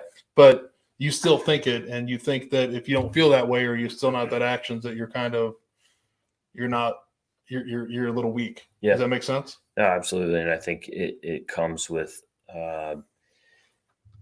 we talk, maybe fast forwarding a little bit, but the Save a Warrior experience, that's a key aspect of what they teach you with that nonprofit is being able to understand the distinction, right? For some people that have done cognitive processing therapy, it's very similar, right? Like you kind of journal things out and you talk about your emotions and what's healthy and what's not and what happened. And then, you're talking to a psych and they tell you to take a step back and be like, okay, well, you were there, but like, what were you responsible for? Okay, well, what were you really responsible for? Okay, well, what happened? Okay, well, that happened, but like, did you bury the bomb? Did you put it there? Did you know it was there? Did you have any ability to be able to predict that it was there? Did you have the ability to find it before the person stepped? And then it's like, okay, well, it was a specialist, right? So that specialist had a team leader and a squad leader and a platoon leader. You're the company commander. Well, you had a battalion commander, you had a brigade commander, you had a division commander. Like, where does the responsibility lie in that aspect of the mission, right? In aspect, you're doing the best you can in the situation that you put yourself in. But do you think that helps to analyze that? To me, when I hear you say that, that just would frustrate me more. Like, especially when you start talking the chain of command, I feel like everybody in that chain of command probably feels that responsibility 100% forever if they're worth their weight in gold or whatever. I mean, so those things you talk about, it still doesn't absolve you of what you feel is your responsibility, right? Like, it does. I mean, absolutely, right? Like, whether you're a 2-star or the team leader, survivor's guilt can still be present in that aspect because at some point, I got held liable during the 15-6. For those that don't know, anytime there's a limb lost or someone gets killed overseas, there's an investigation that happens, right? For that specific incident, the investigating officer, a Kiowa pilot that had done one deployment on Corps staff. Don't ask me how that happens 12 years into the global war on terror, but he's the guy doing my investigation that doesn't even understand he's like, why weren't you guys sleeping on beds? Why are you sleeping on the ground? It's like, come on, man. But when you get your fucking Kiowa and fly away. Yeah. He was I was held liable as the CONOP level 0 authority decision maker that didn't necessarily conduct composite risk management in the appropriate way based on his investigation and findings. So,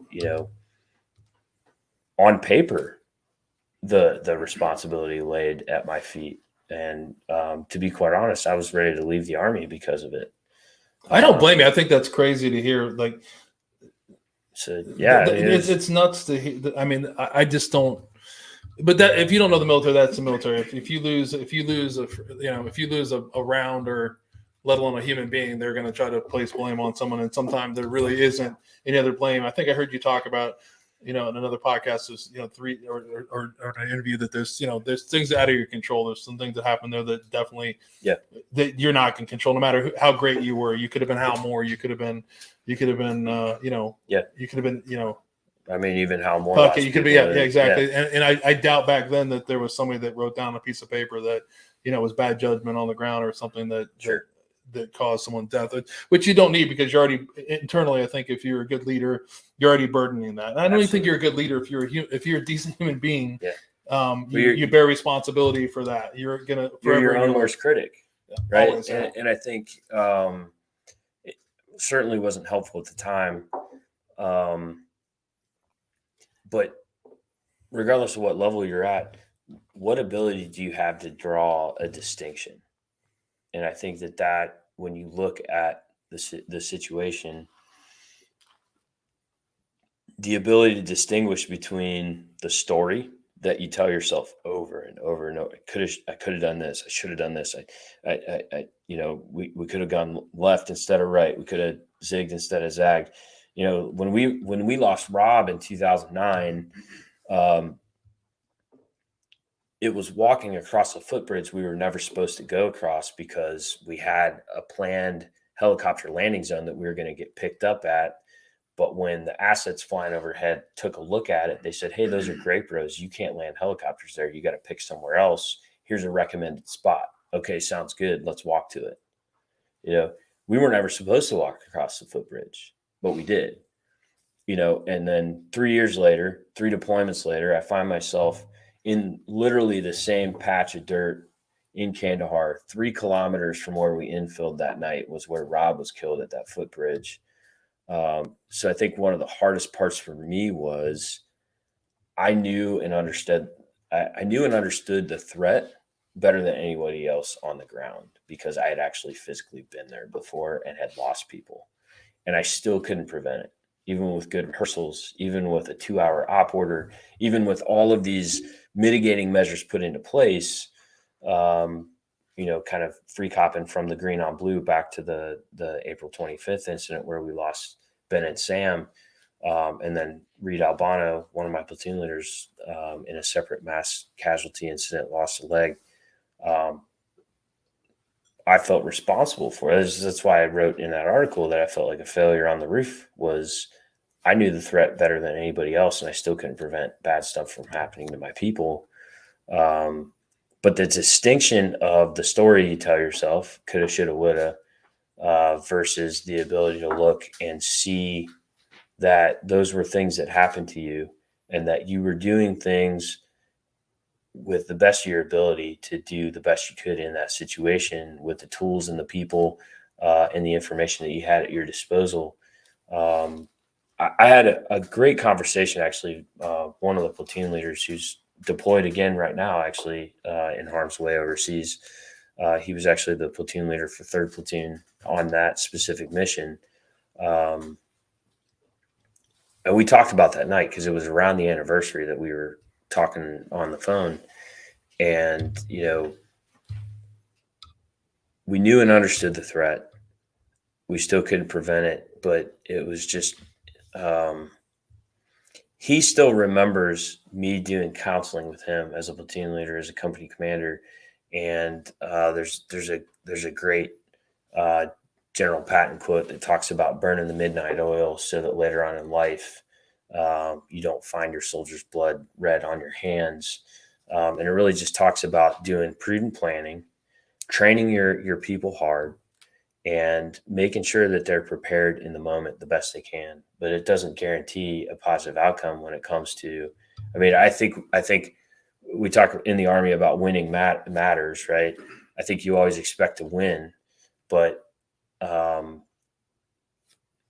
I think that's really the first time and probably the last time in my career where I really felt like I went into what I would call a fair fight. We had Carl Gustavs, they had recoilless rifles. We had 240s, they had PKMs. We had M4s, they had AKs. The only difference was we were playing on their turf and we didn't know where their bombs were buried. So in some aspects, you could have even said it was an unfair fight because we didn't have home field advantage.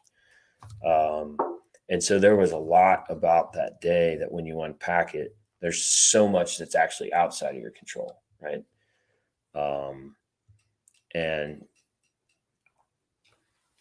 having the distinction to know and understand that, I think, is incredibly important. It's something that I personally continue to struggle with 11 years later.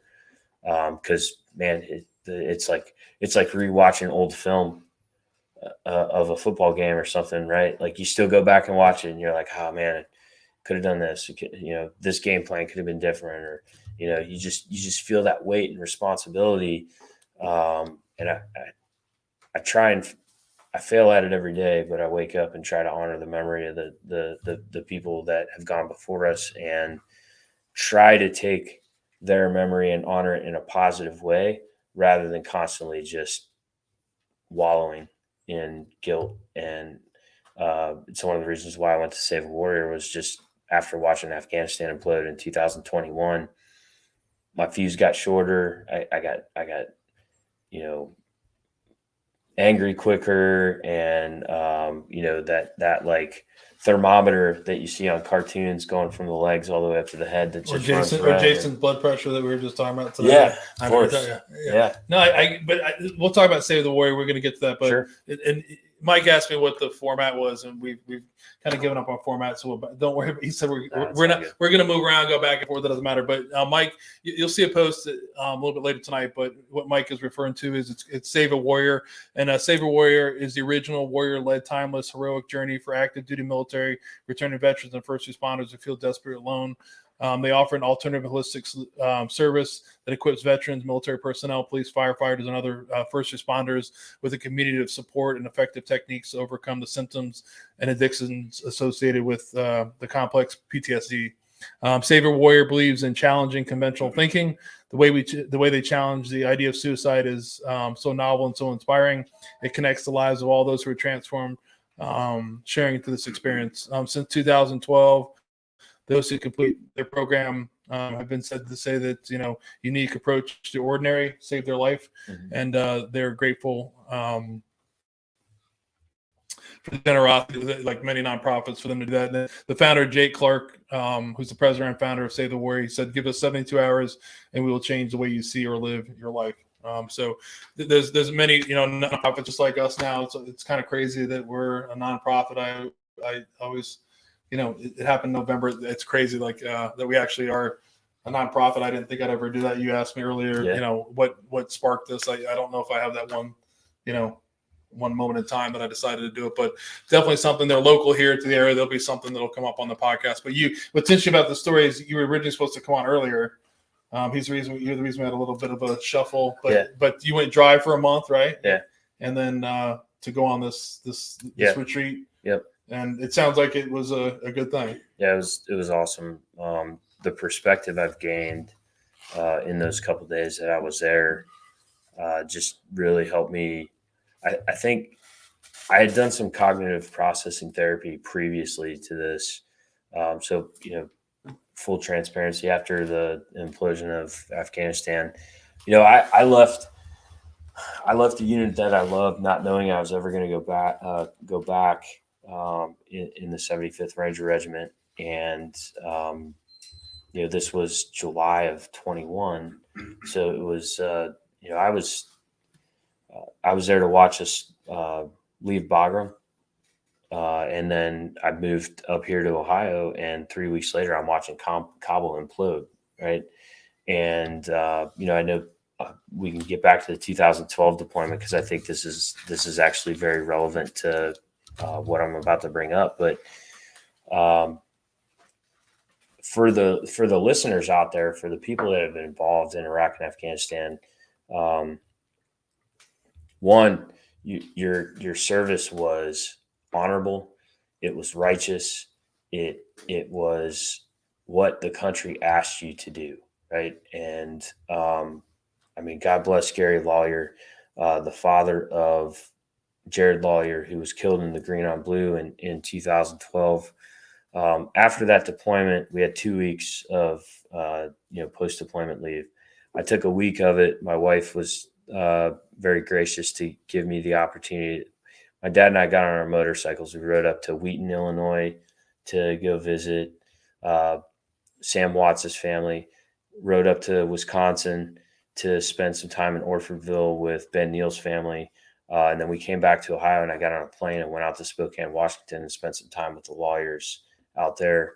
And I felt led to go spend some time with all the Gold Star families as a company commander after the deployment. And all three of the families took me to the gravesites of the soldiers. So I had the opportunity, and in Spokane, we're near the gravesite of Jared, and Gary asked me basically what happened. Can you lay it out for me from your perspective? So I'm doing the whole move the sticks around on the ground and kind of show him what was going on that night. And I know that talking to other Gold Star families, they know and appreciate and understand, thankfully, the weight and the gravity of those that serve with the people that they love the most, right? But one of the things that Gary said to me that's always stuck with me, he put his hand on my shoulder, he looked me in the eye, and he said, bear no burden for doing your duty. And I think if there's a takeaway for the veteran community and the people that have served overseas tonight is that they should know and understand that they shouldn't bear a burden for doing their duty, that they were doing the best they could in the situation that they were put in, right? And why should we ask them to do any more than that, right? And so here we are, August of 2021, and you've got Afghanistan's imploding, and anybody that served over there, my phone is blowing up, right? And it is any medium that anyone can find you. It is just a constant plea for help. LinkedIn, Facebook, Instagram, emails. I mean, my WhatsApp is getting audio calls in the middle of the night, right? There's all these Afghans that are just begging for help. And so what do? Right? We try to be the helpers. A lot of times, people say, look to the helpers. There's bad stuff happens. You see people running the other way, and then you see the people that are trying to move towards the gunfire. And there's some incredible stories, right, that come out of that time period. But you're doing the best you can. Meanwhile, you're not having the opportunity to heal or even process it because you're so focused on everything else. And so for the whole first semester that I was here in ROTC, I'm trying to keep my personal feelings and what I'm doing in my own personal time outside of work, which is not sleeping a lot, answering all these messages, trying to contact the State Department, leverage contacts and associates and anybody else that I can reach to try to get people to safety.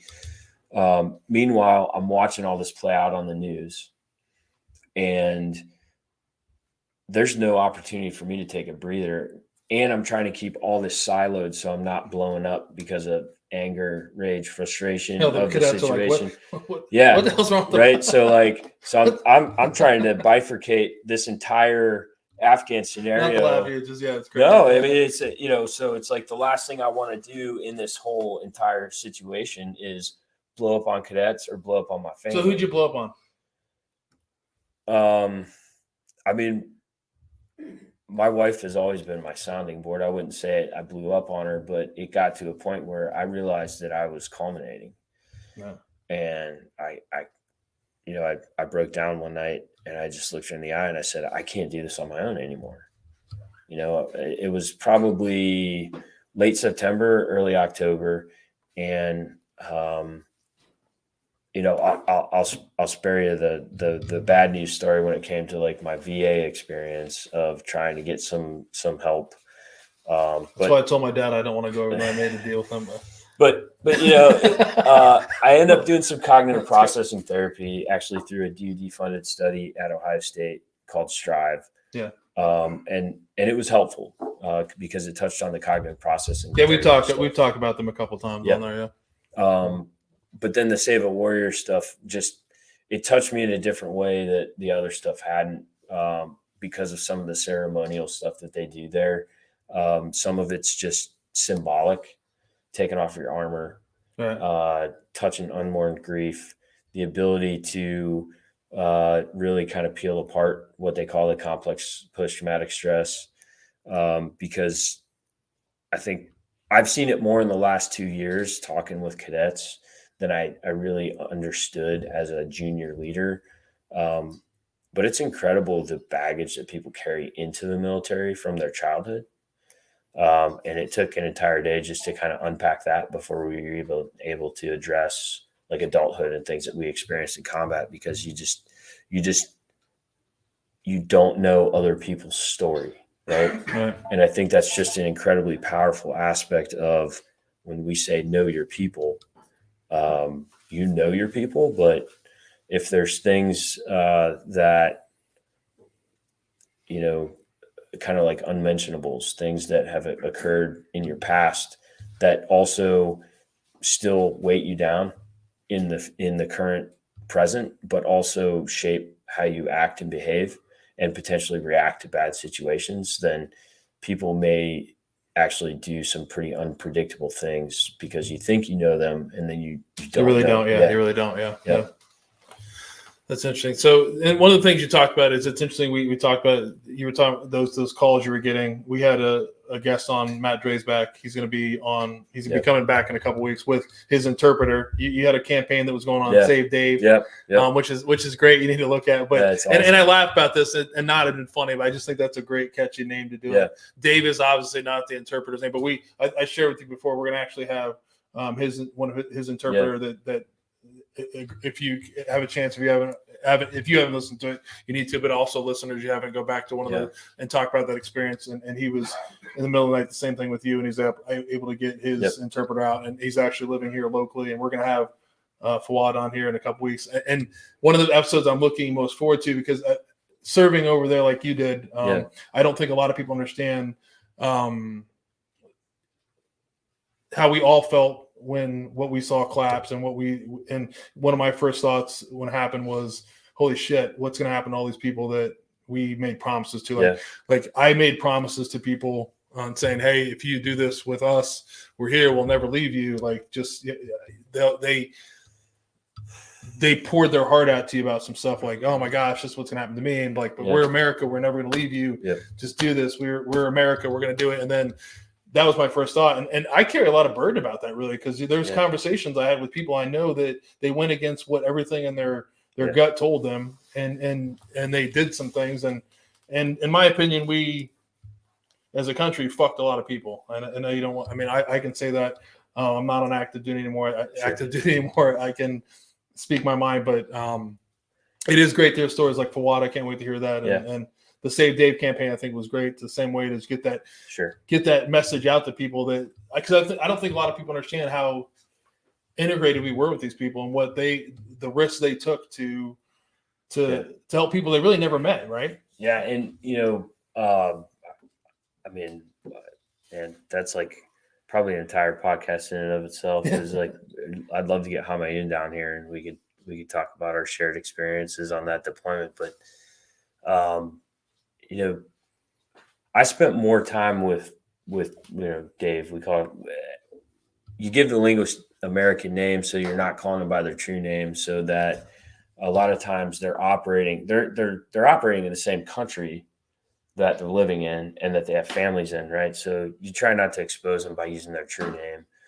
So we called him Dave. But Dave and I spent more time together than almost every single one of my soldiers. So I spent more time with Dave than pretty much maybe minus my first sergeant,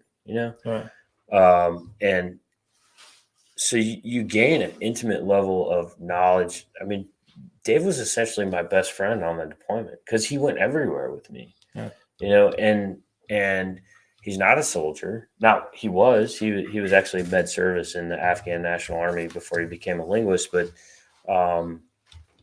he didn't carry a weapon. He wore body armor. He wore the same uniform we did, right? He assumed all of the same risks that we did.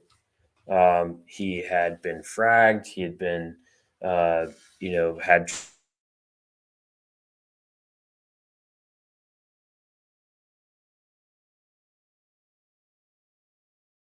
Hamayoun and I were serving together in 2012. We established a very deep friendship based on, nowadays you might kind of joke because some of it might be viewed as like trauma bonding, right? But I mean, we went through some hard times together. But I also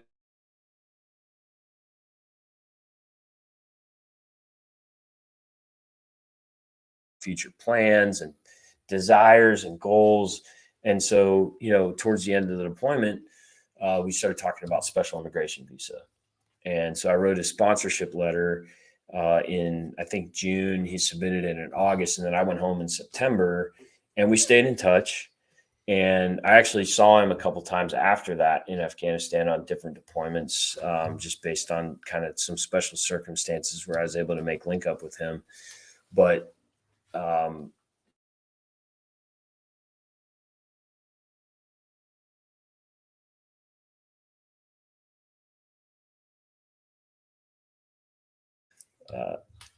I find myself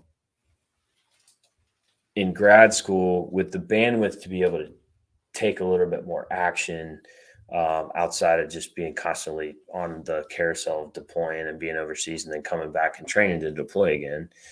And also building some relationships there at Princeton with some folks like a former ambassador that gave me some very sound advice, and some other folks that were journalists. And so kind of activated a network of folks that I had developed relationships with, and kind of launched a writing campaign that we called Save Dave. And ultimately, thankfully, because of friends, family, and also like readership of the Havoc Journal, which was the website that I was writing for, that allowed me to kind of use that platform to raise awareness for Hamayun's plight with the SIV.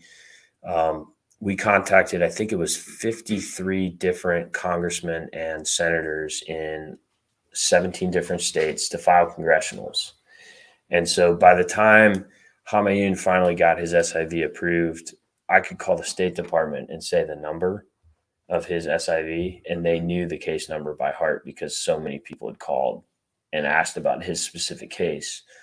And ultimately, November of 16, SIV finally got approved. He, his wife, and his 2 kids came to the United States. They flew to Ohio. We drove from New Jersey, met him at the Akron-Canton airport, and then ended up settling him in an apartment complex across the street from my parents' auto repair shop. And then the irony of it, later on, I end up back overseas in Afghanistan. So I'm in Kabul, where he used to live. So we used to joke for a while there that he was living in my hometown and I was living in his. Exactly. But since then, they've had a 3rd child. He's now a proud homeowner, wrapping up an associate's degree, and is just living the American dream. You know, he's here. My only success story from all the gnashing of teeth in August of 21 was with Hamayun and a couple other people's support. Unfortunately, we weren't able to get him to the United States, but his brother also worked with us. He wasn't a linguist, but he did a lot of odd jobs, trash disposal, worked on soldiers' uniforms where their crotches had ripped out and that kind of stuff, did some sewing. Very important things. Important things to maintain a relationship with the local populace, right? By not exposing too much and upsetting people. But he ended up getting on a Canadian plane and got out, not just with his wife, but also his 9 children. So they're in Canada now, which is really my only success story. But again, I just having the opportunity to have this platform and talk to people, the message that I would give to people is, one, if you're a veteran that served and this is something that is you're hurting inside over, you know, that guilt, you got to figure out a way to turn that grief into emotions that you can actually process, internalize, and not continually use to just drag you down into a negative space, right? And then for those that aren't in the military and veteran community, the best way that you can support is advocate for more mental health resources for our community, because the moral injury that we caused based on decisions that were made are going to be carried with people for a very long time.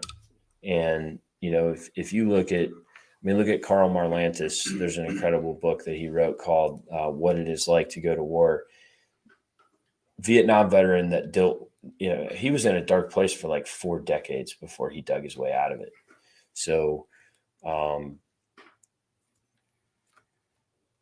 policy and politics aside, what happened in Afghanistan and the moral injury that we did to our military and veteran community, the ramifications and the impacts of that are not over. You know, a lot of people have moved on from Afghanistan. That's not, you know, we've had that 15 minutes, right? Everybody's seen the images of the planes and all that kind of stuff. And that's, for many people, that's over because it's not the latest Kardashian post or whatever else is going on in the United States right now. But for many of us, you know, I always go back to a quote, Max Cleland, a senator who multiple amputee that served in the Senate in the United States. And this quote always stuck with me. he wrote an article one time in a newspaper for Veterans Day, and it talked about every day that I was in Vietnam, I thought about home, and every day that I was home, I thought about Vietnam. And I think that every day that I've been home, there's not a day that I don't think about a place like Afghanistan, especially the people that I had the opportunity to serve with. And so that can take some people to some pretty dark places if they don't deal with it appropriately. And so that aspect of our wars are not over. They're not over. And for those that need resources, I would encourage you to find people that can help you with that and help you process that. For those that want to support, I think that's a great way to do it, is to advocate for stuff like that. Yeah, I think it's important, and like what Mike is saying, obviously, we talked about this before. Reaching out to who you can to talk to. There's great organizations, but if you are a veteran listening, or someone is, you absolutely, if you're having any thoughts of suicide or in a dark place, you need to talk.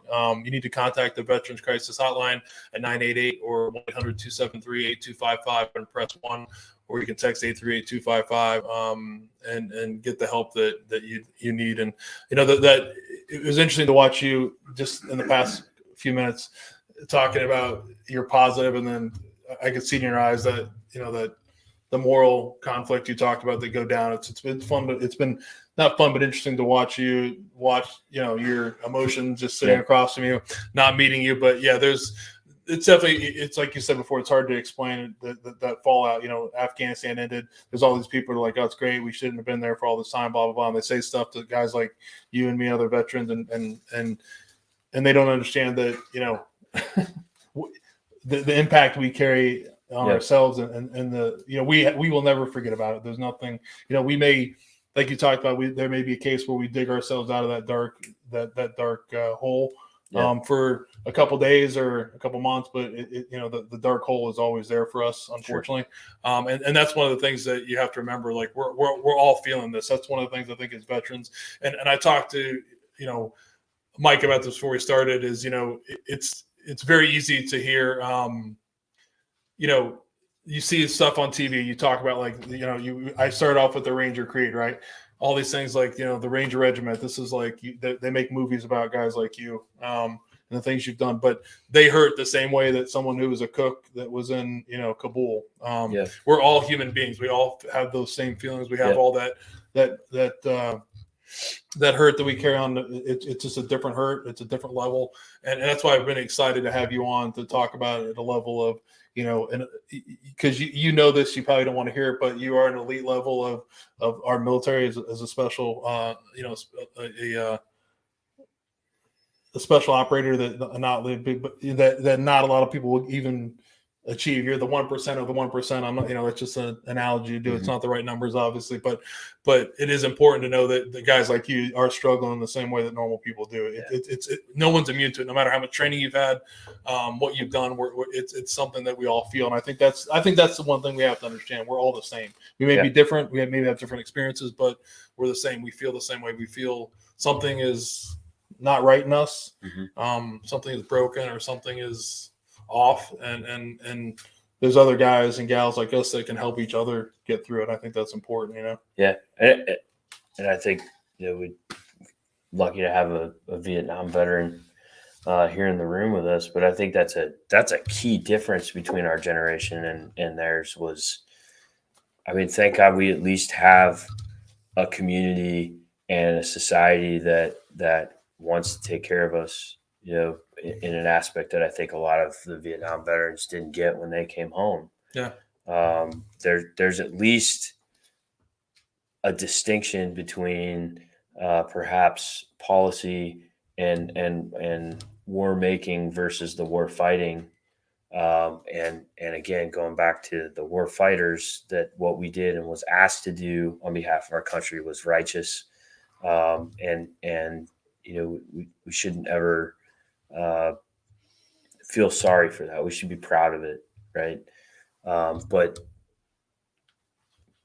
I think the most that's sometimes easier said than done, because I feel like you 100%. When I hear you say it, I'm like, I can buy it. Like I hear you, I hear you, but there's a part of me that's also like, it's easier said than done. You know what I mean? It takes time. It takes, you know, that may take someone 5 years. It may take someone 20 years. It may take someone, someone never gets over it, you know? Right. And unfortunately it could end lives, you know, prematurely too. I think that the key aspect of that is, again, being able to pull apart the situation. And, you know, when I say be proud of it, use that in a positive way, right?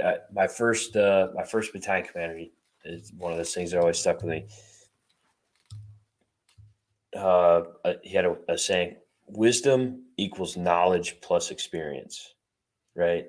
You know, ROTC, West Point, a lot of knowledge, not a lot of experience, right? But, you know, 4.5 years overseas, like you kind of become a subject matter expert on certain types of things. And so I think that in that aspect, we are armed with the ability to not just be a service to our nation as warfighters, but as in other roles, in other capacities, right? Vietnam veteran John Benioff is a great mentor of mine. Vietnam veteran. You know, he's been the mayor of Powell. He's a councilman now. He serves his community in a lot of different ways that benefit the veteran community. And I'm incredibly thankful to have crossed paths with him since I got here. He was someone that really helped me out when I was, you know, kind of down. And, you know, but it's just one of those things where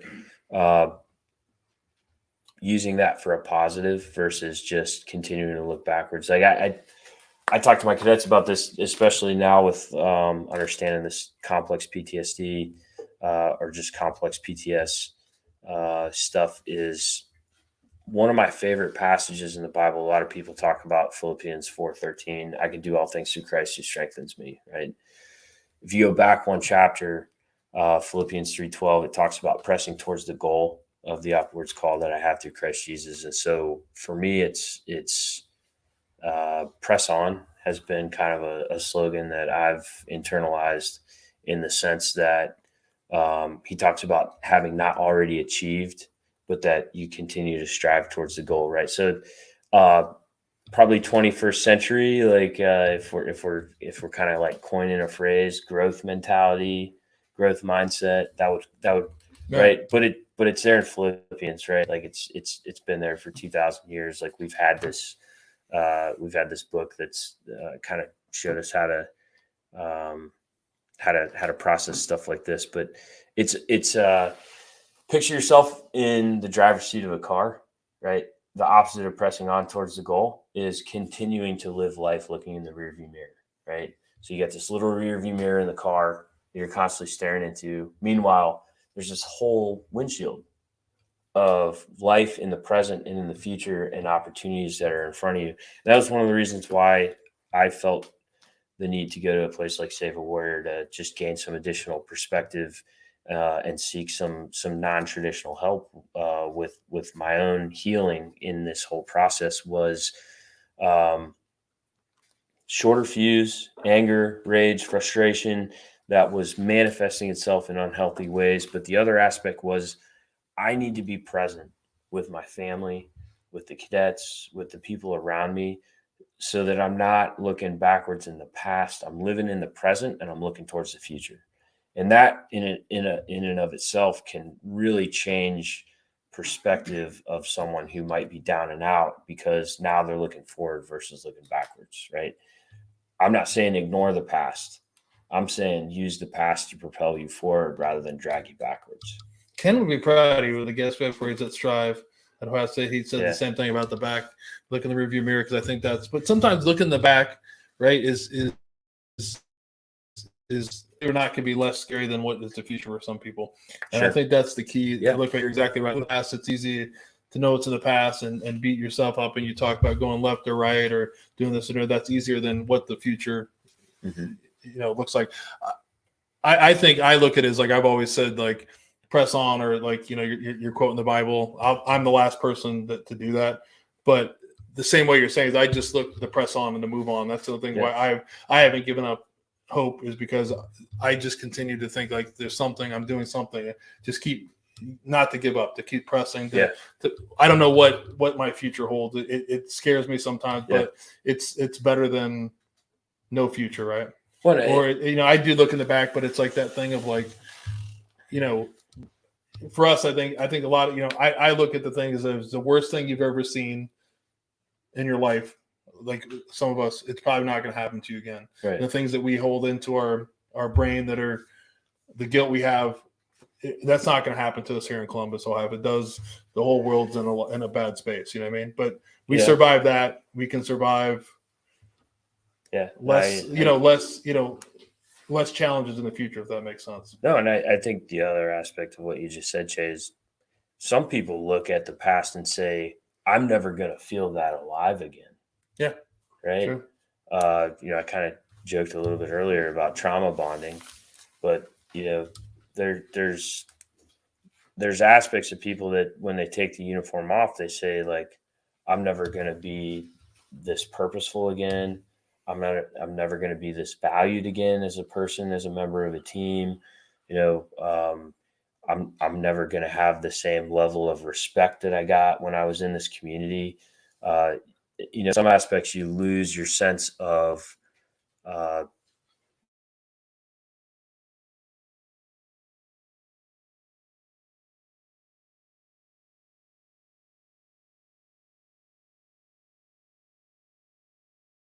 so in that aspect, there's just but burning a bridge is the right turn. It's turning a page. I think is a turning you're a making page. a page. You're taking an impact. Sure. You wanted to leave that world. Yeah. Years ago to be with your wife.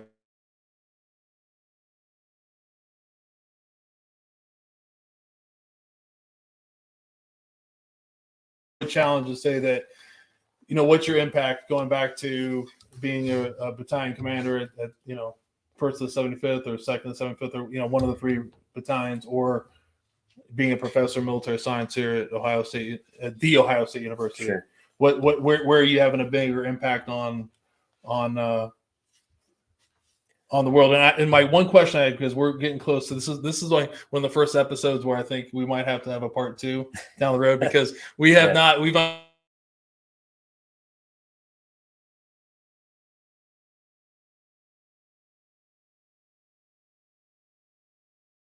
things we talked about before. As an ROTC guy, you said one of the questions you get, I'm going to ask you that is it harder to lead or mentor active duty soldiers or Rangers or ROTC cadets?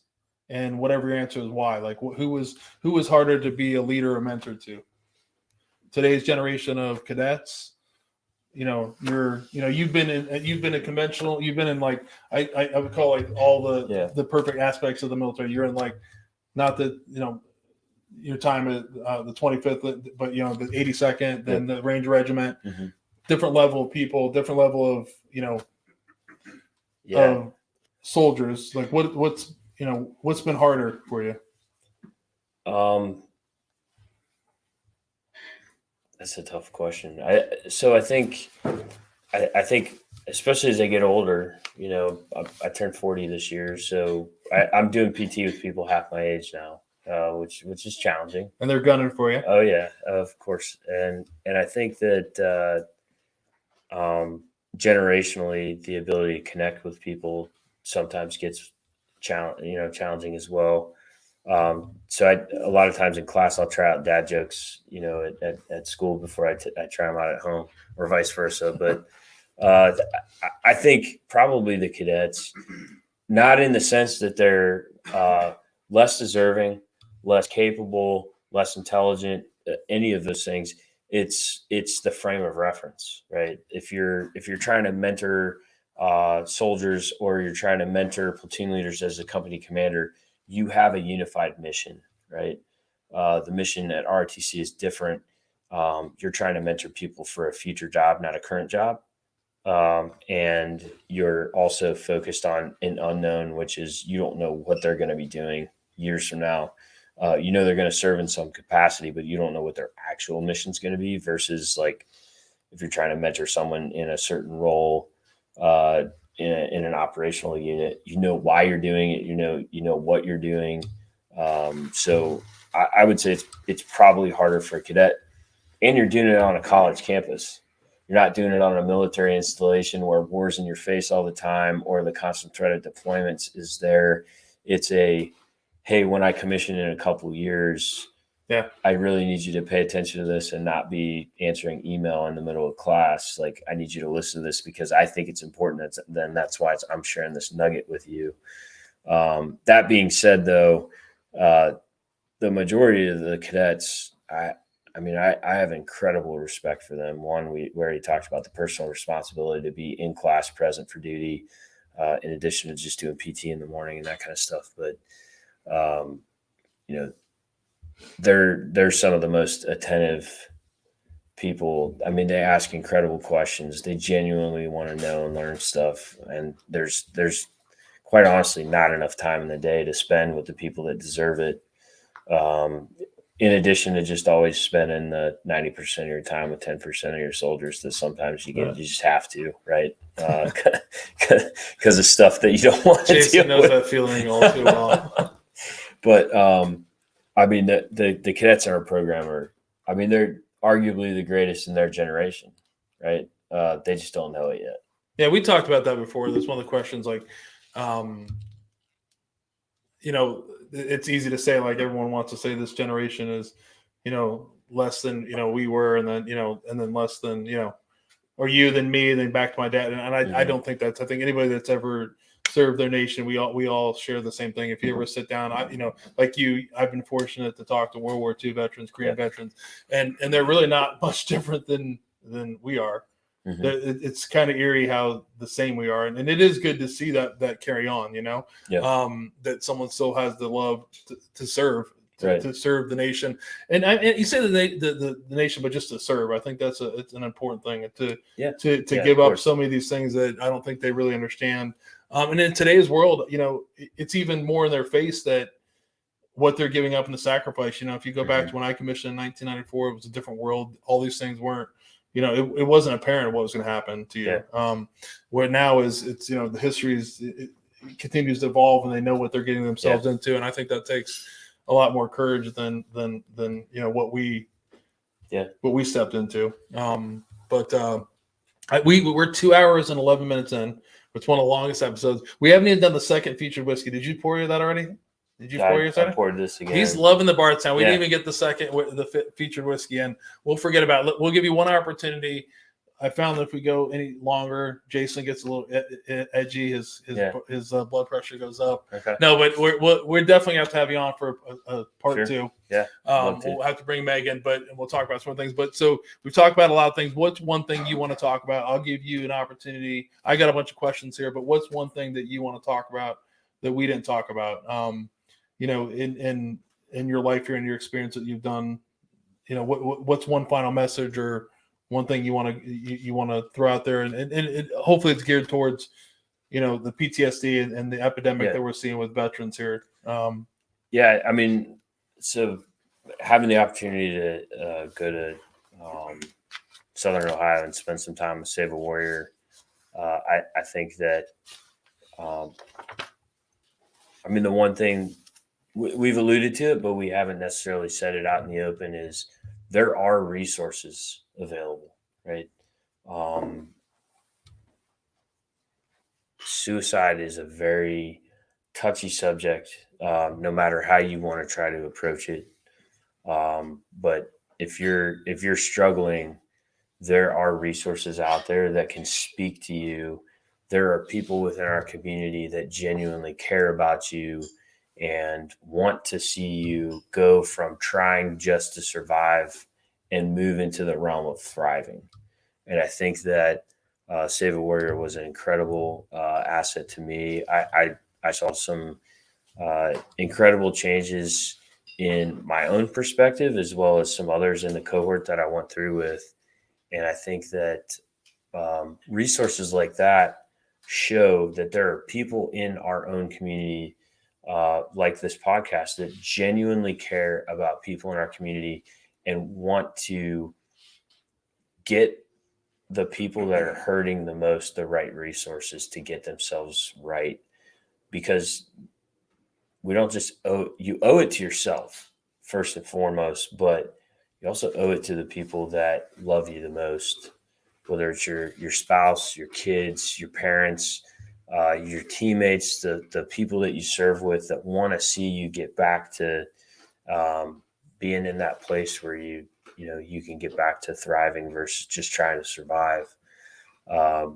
Save a Warrior is just an incredibly righteous nonprofit in what they do, how they do it, because it's intense. It's not a place where you're going to go sit around and drink whiskey. Drink whiskey. You're not going to drink whiskey, but you're also not going to sit around a campfire and sing songs. Yeah. I mean, you're gonna touch some feelings and feel some emotions, and let some stuff out that need to happen to facilitate the healing that you need. So I would just leave it at that. You don't have to suffer in silence. You don't have to allow the moral injury that's been inflicted on you, or the survivor's guilt, or whatever it is that you're feeling. I think the other aspect of it is there's a lot of stuff that we still haven't yet understood deeply. If you look up allostatic load in the special operations community, that's something that's extremely concerning to many folks.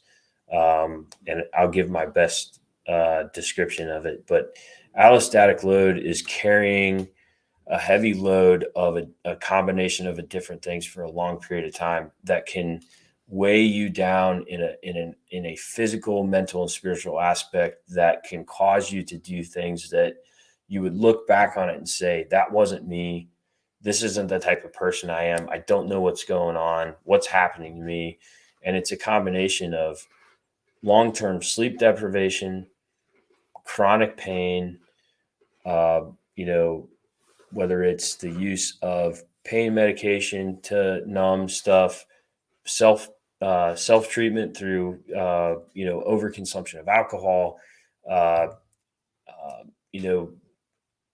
multiple deployments overseas, multiple different time zones, going through the process of leaving home, coming back, reintegration, but not really integrating, and then going back over again. So people that go over time and time again, a lot of folks that, we kind of joke about it being like the Star Wars bar, right? Anytime something bad happens across the world, it's always the same folks that show up to the same faces, different places, right? And so, there's folks that carry all of these different things, not to mention, to include myself. When you look at something like Afghanistan imploding and the pain and moral injury that you're dealing with there, you're also dealing with the guilt of, why did I leave my family and miss 4.5 years of my life with my wife and kids to do this, right? Shit, yeah. It's incredibly hard to carry that weight and guilt as well. Missed birthdays, missed anniversaries. Meg and I just finally got back to being 50-50 on anniversaries since we've been married, with times that I was home versus times that I was away. But again, going back to the rear view mirror versus the windshield, you got to stay focused on what's ahead of you and what's looking you in the face versus what's behind you. And there are resources out there, and there are people that want to get you help. You don't have to take your own life to find the outlet. There's other resources that you can turn to and let people wrap their arms around you and care for you. 100%. I don't think I'm gonna add anything to that. These guys will be shocked, but everyone's like nodding their head. But I mean, gave you the forum, and I think that's important. We're gonna have to talk about phase 2. All right. But it comes to the dark part of the night. We're gonna honor a veteran that you just said that, we talked about this, that, chose an option that we shouldn't be choosing. Like Mike said, there's people out there that can help. So we're going to honor another fellow Ranger who took his life, U.S. Army Staff Sergeant Jared August Hageman, 26. Jared took his life on June 28, 2011, while stationed at Fort Lewis, Washington. Jared was born November 5th, 1985 in Contra Costa County, California. He graduated from Ripon High School in 2004 and enlisted in the United States Army as an infantryman. After completing Infantry 1 Station Unit training, the Basic Airborne Course, and the Ranger Assessment and Selections Program, Jared was assigned to 2nd Battalion, 75th Ranger Regiment. While serving in the 2nd of the 75th, Jared completed U.S. Army Ranger School and deployed 6 times to Afghanistan and Iraq. At the time of his death, Jared had orders for his 7th deployment. In 2009, Jared was diagnosed with PTSD, and his wife Ashley believes this contributed to his death. According to her, Jared was a charming, outgoing guy, but after each deployment, he would return cold, quiet, paranoid, and suffered reoccurring nightmares. Jared was an avid outdoorsman who enjoyed hunting, fishing, four-wheeling, rock climbing, and snowboarding.